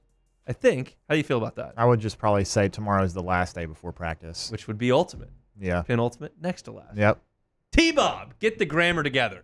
Come on now. I trust T-Bob to make good grammatical decisions. I don't know, man. He's got a lot on his mind with the Navy season in full tilt right now. Is he still with Navy? He hadn't played enough to move on somewhere else? Yeah, I think so. I haven't checked recently though. Barstool Big Cat's on like his third team by now. Yeah. I think he's with Alabama right now, which is a big bummer. Hate to see that. For those that have no idea what's going on, that's video game talk, and it is now concluded. So let's talk some real football, kind of. Strength of schedule style here. CBS Sports ranked the SEC schedules 1 through 16, 1 being the most difficult, and 16 being the easiest. And I think a lot of this has shaped the way we feel about these teams. Like, if you flipped some of these strength of schedules, I think we would have a far different conversation about the teams on this list. Like, I'll give you 2 examples. If I flipped Florida and Missouri's schedules, you would dismiss Missouri immediately, and you would give Billy Napier a reasonable shot to keep his job.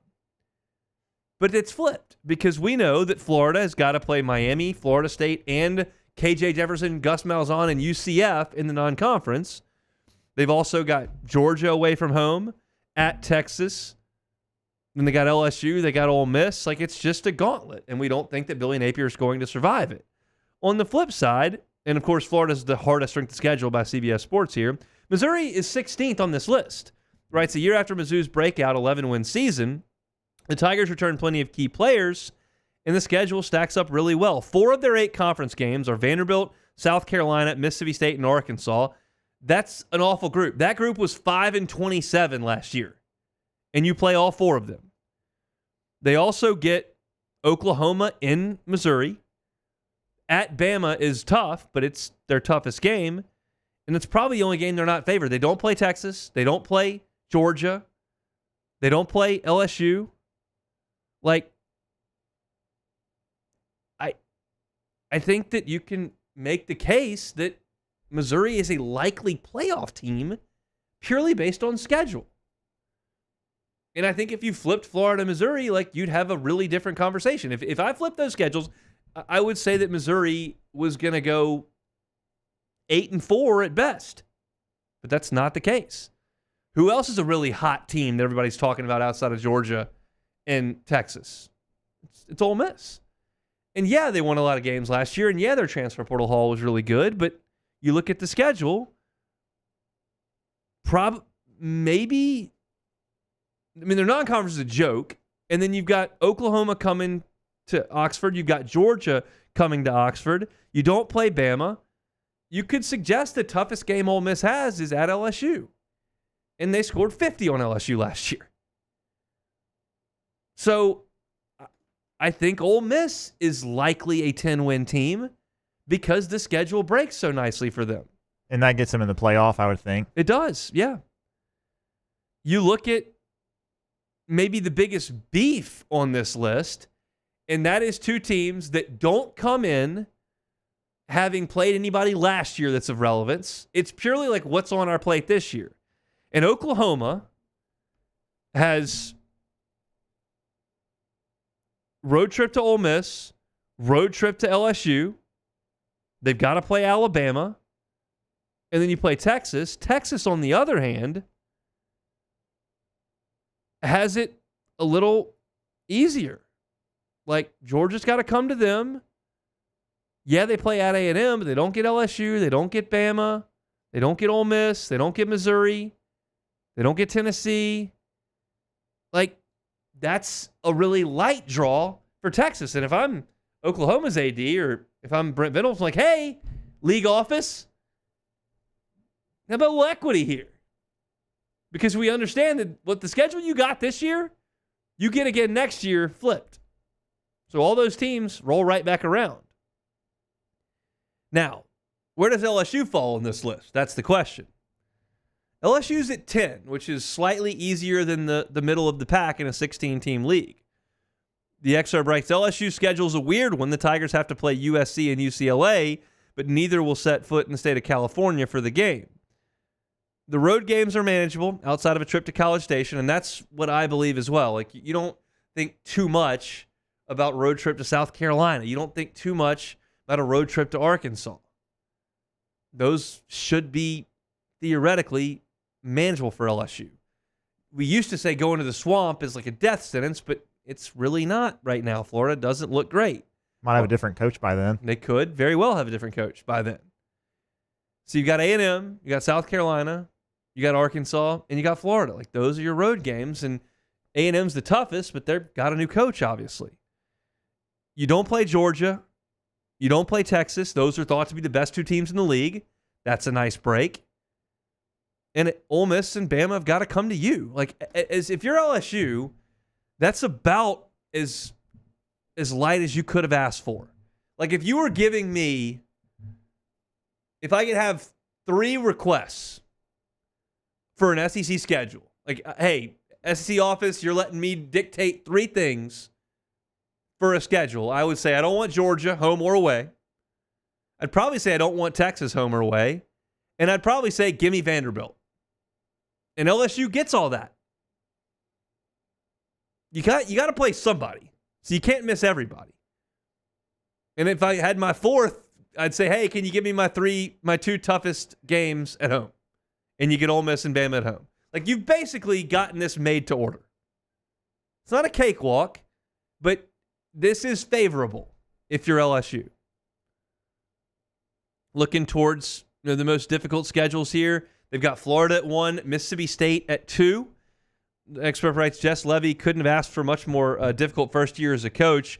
Bulldogs open things up with 3 winnable games, Eastern Kentucky, Arizona State, and Toledo.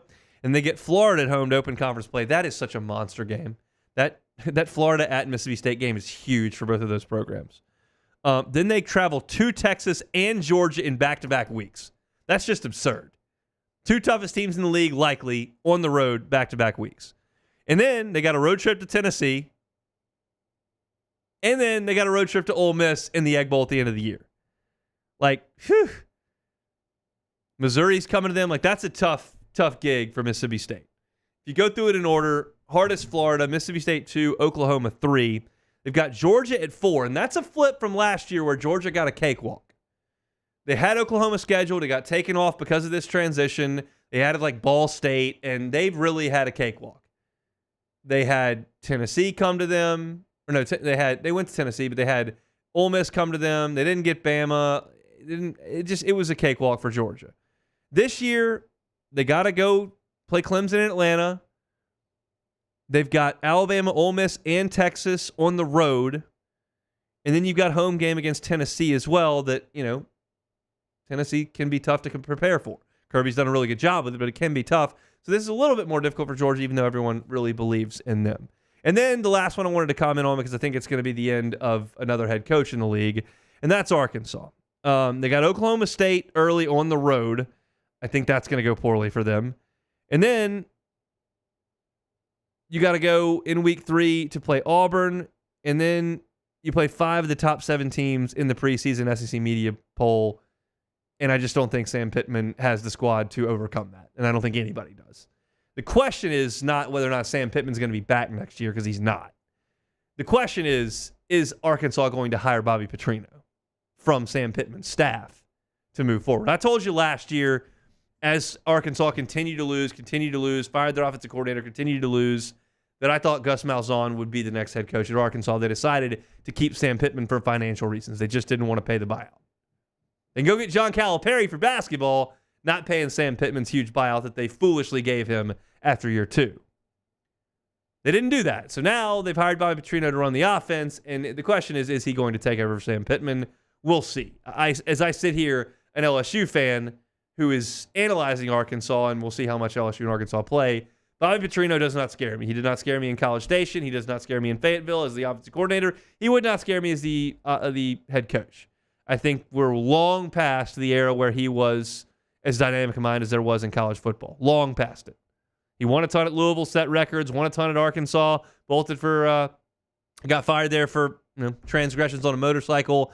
I think his time as one of the elite minds in college football is done. That's my opinion. But the question is, are they going to hire him? I guess we'll find out in about 4 months. All right, that's it for SEC schedule talk. Let's take a time out. When we come back, we will go out to Irvine, California. Matthew Parrs covers the Saints for The Advocate, and he'll join us talking black and gold on the Hunt Palmer Show.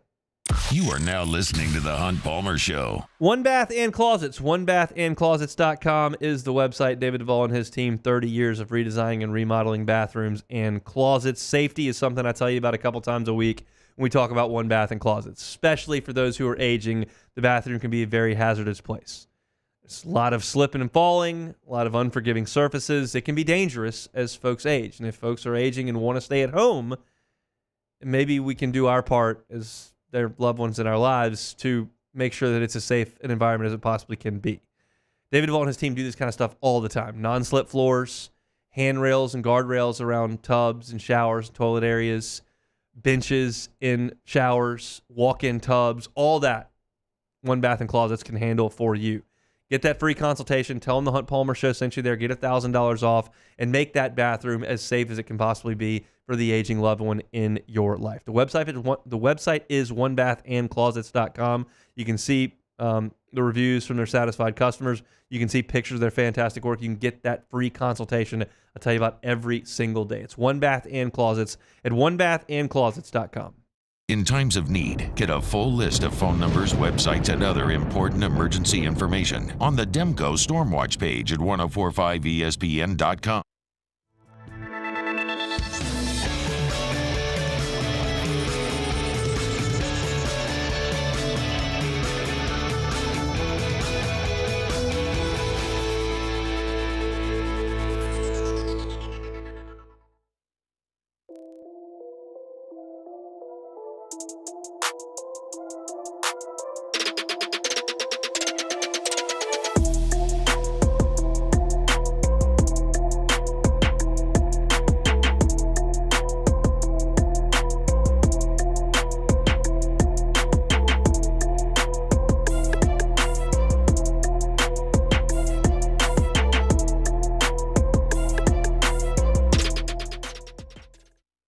Electricity is all around us, and our families depend on it.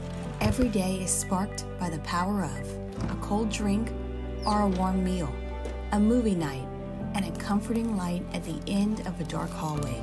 From sunrise to sunset, playtime to bedtime, our team is ready to take care of your electrical needs.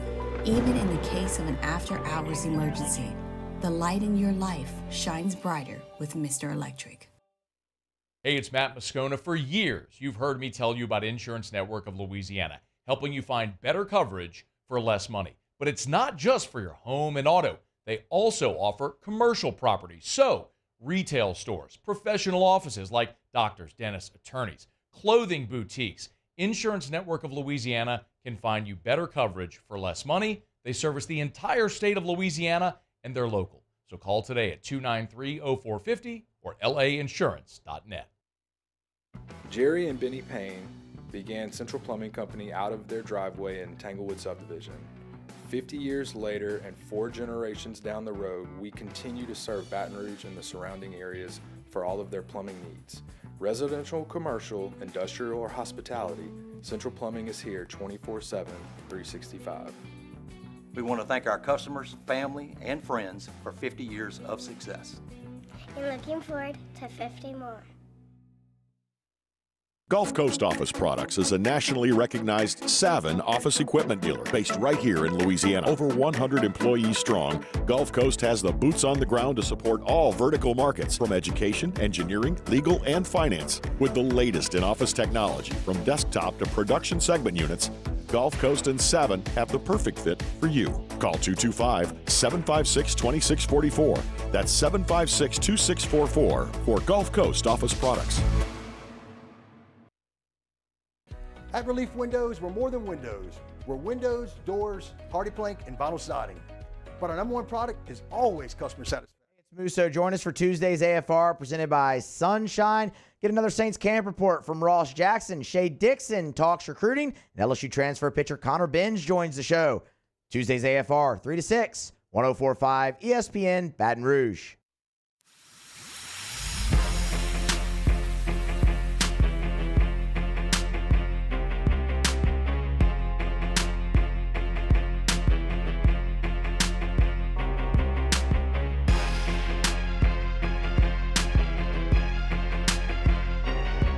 You're listening to The Hunt Palmer Show, brought to you by Plucker's Wing Bar. It is that time. We'll head out west to Saints training camp. Black and gold back in pads today. Matthew Paris covers the Saints for the Times-Picayune and the Advocates. Joined us now on the Jim's Firearms Hotline. Matthew, thanks for the time. How are you? Hey, I'm doing great. Thanks for having me. It is our pleasure. Saints back in pads today. I talked a lot about Trevor Penning at the open of our show, so let's revisit that conversation. Tough to tell what offensive linemen are doing with just helmets and T-shirts on, but now that they put the pads on, y'all have spoken with him yesterday and now have seen him work out for a couple of days. What are the early returns on the Saints' new right tackle? Yeah, it's kind of a ongoing dynamic. Like, I think mentally he's in a pretty good place. Seems like he has a lot of confidence. He's talked a lot about learning from a lot of different people this offseason, including Teron Armstead, the former Saints left tackle. That was an interesting development. But on the field, it's very much a work in progress. I thought today was maybe his roughest day yet. Went against Carl Granderson in a one-on-one rep that was pretty lopsided in favor of Granderson. But even during team drills and stuff, like, where you're really going kind of live action, there were a few plays in the run game in particular where he ended up on the ground. Just, it seems like there's some fundamental technique things that he still needs to work on, but, that they've expressed confidence in him and willing to let him grow. Like, he hasn't really, been benched yet in practice. We haven't really seen anyone else go with the ones at right tackle. So they're going to give it some time to see if it works. I'm curious, from your perspective, what strengths you've seen here other than the projectability and the tools, because it appears that I don't mean to be demeaning, but it just appears every time there are reps, it's not pleasant. Yeah, I mean, it would be, I do think it is the tools and the strengths. Now, I think a third factor there is maybe the scheme change is a benefit for them. They're going to be running more wide zone, outside zone schemes. That's something that they did last year, but Penning and other players have said it's their bread and butter. So maybe Clint Kubiak and them can kind of scheme certain things up to where he's not as much of a liability on that side or just on the line in general. But it is, at some point, we talked to Brian Baldinger earlier in the offseason, and he said that there's no scheme for 3 and 13 when it's you went against your man and you had to block. And that's kind of unfortunately been the weakness of Trevor Penning, is he just hasn't really held up in those one-on-one situations. Let's talk about some of the bumps and bruises we've seen. Any update on Kendre Miller or Brian Brzee, who have missed some practice time? No, well, so Kendre Miller has been at practice I think he was off to the rehab area today. He wasn't wearing a jersey, but he was, he looked in athletic stuff to go work with a trainer. I haven't seen Brzee at all. He got hurt, I think. He wasn't there for the third day of practice. He's been missing for a few days now. So I think Miller, I don't know if he's close to returning, but he's at least putting in work. Brzee's a little bit of a mystery. Is that a concern? Yeah, I mean, well, Dennis Allen is so tight-lipped with injuries, at least in terms of, so it's hard to get a feel for it. But yeah, I mean, right now he's not out there, and this is a pretty big training camp for him to see if he could make that leap. So I do think it is concerning, but that's more so of, you need a young guy to get practice time, not necessarily because I know that the injury is really bad or whatnot. I know that backup quarterback's probably not going to have a huge impact on the Saints' win-loss record this year, but it is a fun training camp story, especially early between Spencer Rattler and Jake Haener. What's been your impression over the last couple of days between those two guys? Yeah, it has been really fun to watch. I was pretty impressed with Spencer Rattler. I thought Jake Haener had a clear advantage in the spring, and maybe in retrospect that was to be expected. But I think the thing with Rattler that stands out is he's so much more on time than he was in the spring. Like, a lot of his passes were during mandatory minicamp and OTAs. They just came out really late. It seemed like you could see him thinking on the field, but he's really kind of hit a stride with these receivers with the second unit and the third, and his connection with Mason Tipton in particular has been pretty impressive. He had another deep ball today with him in 7-on-7s, and drew some, I think it was maybe Foster Moreau that said nice ball 18. Like, he's starting to get his teammates excited a little bit, but as much as I just talked about Rattler there, I do think Haener's pretty solid as well. Is Taysom Hill doing anything with the quarterbacks at all, or is he purely working with tight end, fullback type stuff? Yeah, no, I haven't really. He hasn't thrown a pass, at least in the times we've been out there. And he said the other day that it's still something he works on pretty much all the time. So he's still staying sharp, but they haven't used practice in that way. Now, that doesn't mean that they won't once the regular season begins, or even as training camp goes along. They still want to take advantage of his skill set. But for now, I mean, they've loaded so much onto his plate that they want to have him focus on those areas. How's Chase Young's workload? Yeah, getting more by the day. He took, I think, 9 snaps today in team settings, and that was they were pretty disruptive snaps. I covered Chase Young in Washington, and so I kind of know what Chase Young looks like at his peak or at full speed, and he seemed much closer to that player than he had been earlier in camp and definitely by the end of his time in Washington. So I think it's really been impressive. I think an underrated skill part of his game is the way he's able to disrupt the run, and that was pretty evident today. And I think he can be a very important addition for him if he's able to stay healthy and continue to make the strides that he's seemingly making. Dennis Allen said something interesting about Jace Young earlier this week and said that that he sees a lot of hunger and a lot of fire, which is hard to rekindle that when you've been picked that high and you're deep into your career. As someone who's seen him in a previous stop, do you buy what Dennis Allen's selling there? I do and I don't. I don't because Chase Young, he may be internally motivated, but he just you present that narrative to him, in interviews and such, and he's pretty dismissive of that. He sticks to, I just want to be the best player I can be, so on and so forth. Like, he doesn't really seem as concerned with that, but at the same time, I mean, yeah, the reality of the situation is Chase Young is in a very much a prove-it year. His career hasn't gone as planned. He had to take a one-year, $13 million deal with basically a bunch of incentives, or he'll lose money if he isn't able to stay healthy. So he definitely has a lot to prove. I just don't know how much Chase Young himself really buys that. Matthew Paras is our guest, Paras. You can find him on Twitter for all your Saints news, covering the Saints for the Times-Picayune and the Advocate. Chris Olave got banged up today. What do you know about that? Yeah, a bit of I didn't see him go down. Apparently he landed on his hip.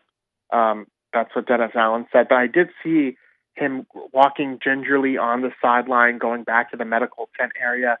The reason I noticed it is because Derek Carr went up to Dennis Allen kind of on the sideline during team drills there and basically asked for permission to chase after him.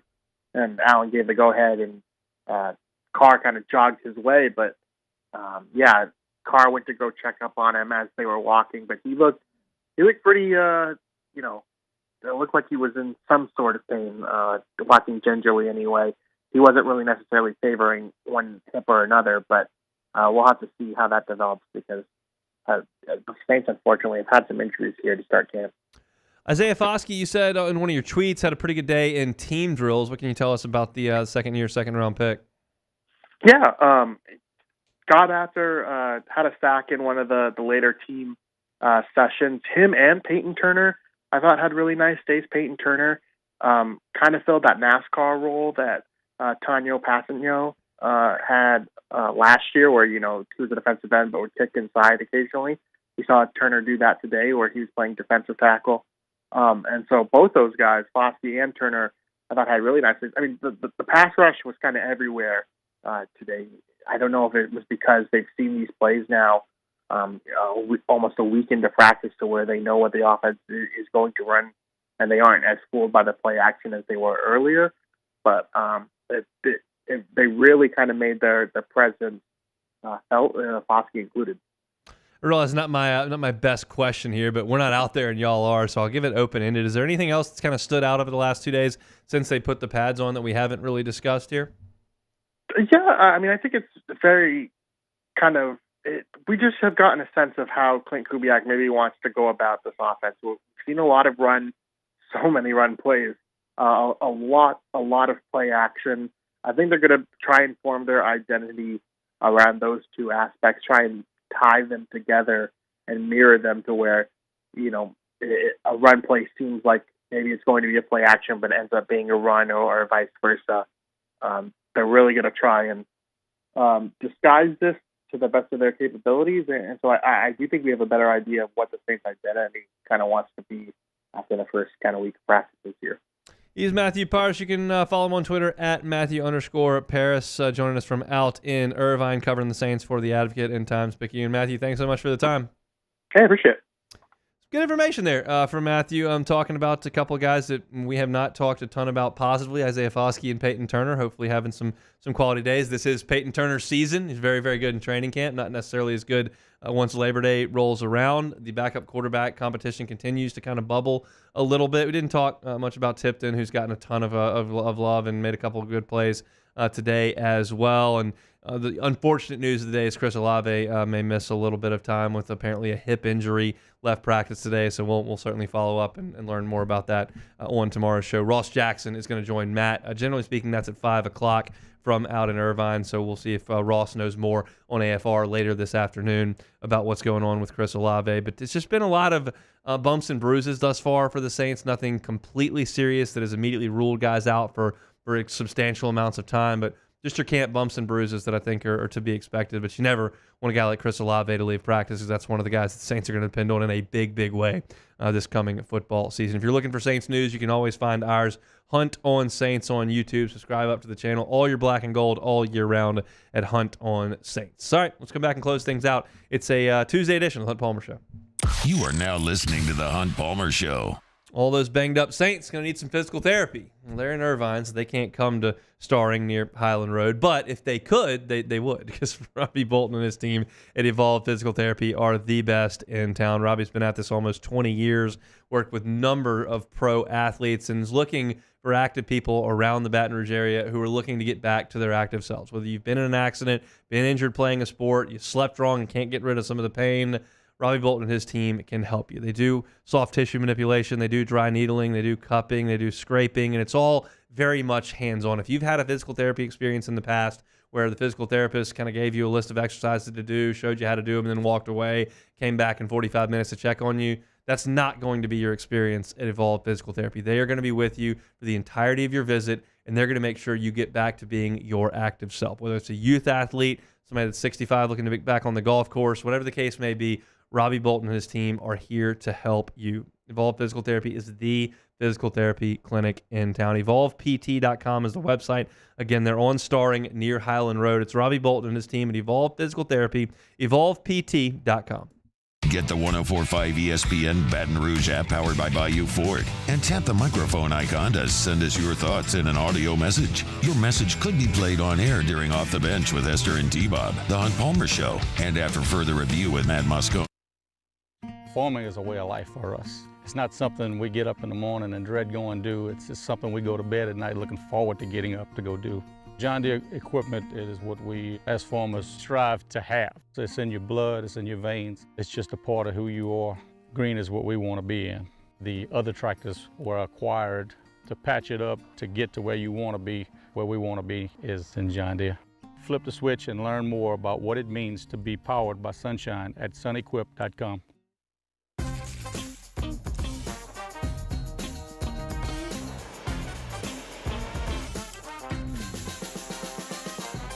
The best kept secret in town is out. Discover Tallulah at the Renaissance Hotel on Bluebonnet. Érase una vez un Infinity, diseñado para despertar tu imaginación y desafiarte a soñar, con 3 lujosas filas de asientos. El totalmente nuevo Infinity QX80 de 3 filas.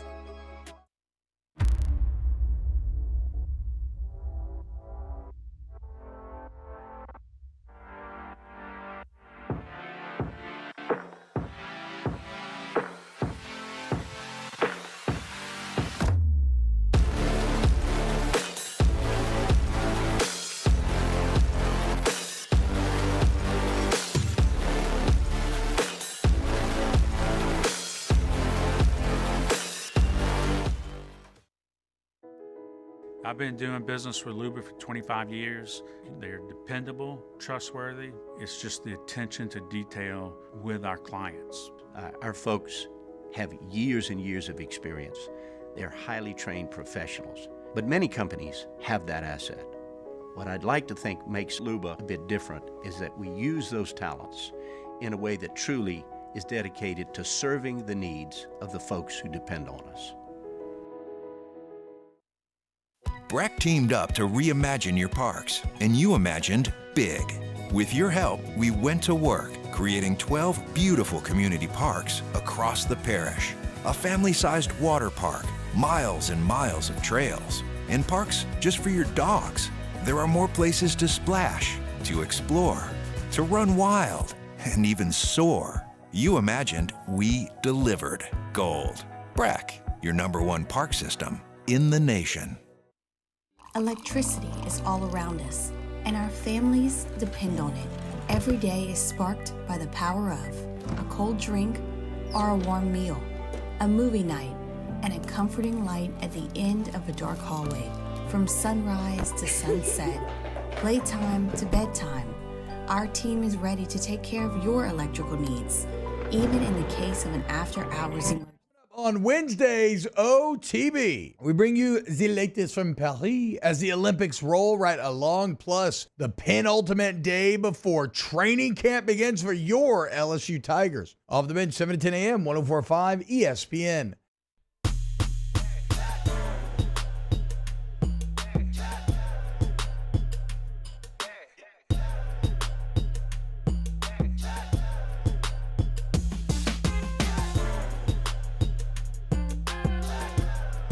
This is the Hunt Palmer Show, brought to you by Plucker's Wing Bar. Shout out to Pluckers. No Plucker Sports Trivia tonight. They are redoing the floor's Nicholson location. So, no sports trivia at Pluckers tonight. They're not open right now, but they will be very soon. So get on by Pluckers. Get those jumbo award-winning chicken wings. I'm partial to the garlic parm myself. Also like the medium. Also like honey barbecue. And the Breggy's Creole Crush is fantastic as well. Bregman got a hit against Paul Skeens last night. Also struck out to the former Tiger. So little Tiger-on-Tiger crime both ways there. But Pluckers, fantastic spot to watch some Olympics. Fantastic spot to eat some awesome wings. Fantastic sides, ice-cold beer. We'll be back in action next week for sports trivia at Pluckers. Mike Triplett is posting that Taysom Hill squatted 685 pounds yesterday. Beck, how much could you squat? What's your max squat today? I have no idea, but it's definitely not probably 685. Probably more than less than half of that, I would say. I mean, half of that is 3. That's what I'm saying. Even less than that. Even less, way less than even. I mean, half there's of that. no chance I could squat 342 pounds. No way. I mean, I think. How much do I think I could? I'm not going to try this, and I think I would rip my hamstrings or quads or whatever the case may be. I think my max squat today probably 200. Okay. I mean, I have not done squats since high school, April of 2006. Yeah. It's been 18 years. That's a lot of years since I've done a squat. Yeah. So I can't imagine I'm getting more than about 200. You've got other issues because you got to go a lot further than Yeah, I do. I do. I did pretty well with squats. I had pretty strong legs. Used to ride my bike a lot, played a lot of basketball, so I worked my legs a lot. So I was decent at squats, but yeah, definitely not going to be pushing anything close to half of that. 685. I don't think so. Let's play take it or leave it. All right, first one here. Tyson Foods launched Razorback Nuggets today. I saw that. Not really that surprising, but they're available in Northwest Arkansas and parts of Missouri. Razorback Nuggets, take it or leave it. So it's a play on the Dino Nugs, which I also never got into. I'm sure I would the love Dino Nugs. I never had them. And I'm surprised you haven't got them for the Myers band yet. No, we have. No, I don't. You'll even probably know. like them. I never even look at it, but I would love to eat Dino Nugs. I love chicken nuggets. I'm still in on all the kid foods. I love quesadillas, love chicken nuggets, chicken fingers. Like, I love kids' food. It's all great. Just get some for Myers, and then you can have a few that he doesn't eat. You know. These are Razorback Nugs. I'm told they're not pork. They are actually chicken. Okay. Of course, the Tyson's big Arkansas boosters that essentially lured John Calipari over to Arkansas. You can find these in Missouri and Arkansas, as you said. I won't be eating any Razorback Nugs, but I love chicken nuggets. Myers crushes chicken nuggets. We have frozen chicken nuggets at the house all the time. Generally from Rouse's. Yeah. And so I eat more than I have in the past because he'll inevitably leave 2 on the plate, and those are just going right down the gullet.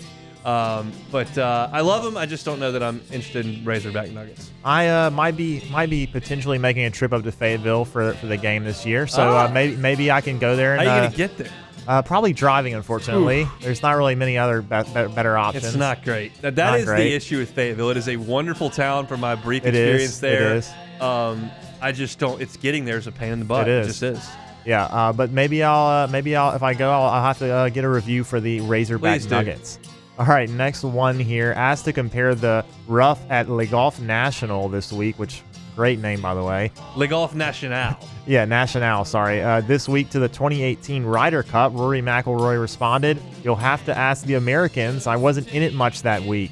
Take it or leave it." We got frickin' boat raced in that. That was Ryder horrible. Cup. It was awful. Molinari and Fleetwood were jamming all over the. It was just terrible.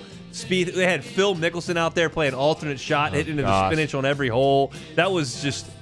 I gear up for the Ryder Cup for 2 years, and that was an absolute annihilation from the word jump. We were never in it at any point. That was awful. And you know what, Rory? You can come back with that because they absolutely crushed us. I'll take it. All right, last one here. The U.S. men's soccer Olympic team made their first quarterfinal in the Olympics since 2000. I guess we didn't play Panama. No, they didn't. And the women's rugby team actually won the first medal in team history. Neither the women or men's rugby teams ever won a medal. They won the bronze. They beat Australia, who are known for their rugby prowess. Aussie rules football. Take it or leave it. Got to take it. I'll take it. I saw, if you're looking for a great rugby highlight, Hester's Twitter. There's an American woman who's taken. It looks like, I mean, the visual for an American football fan is like she's running towards the sideline, turning it upfield. And there's an Australian woman who comes up and makes this face like, I'm really not about to tackle you. And she basically just gets out of the way, and the American woman is just trucking it down the sideline. And Hester's like, this Australian lady made a business decision. Yeah, she wasn't interested in that. No. If you want to see that, it's quite funny. You can go to Hester's Twitter. I'm thrilled about the women's rugby team. That's great work for them. The soccer team, I mean, what are we playing, JV squads? I thought we sucked. Well, yeah, so yes, we are playing JV squads? In men's Olympic soccer, it's your teams have to be under 23. Ah. So you can have 3 overage players, but all the other players have to be 23 or younger. So it is kind of like JV. It kind of is, really. So in a way. All right. Well, I'm thrilled that the guys are moving into the quarterfinals. Are we going to medal?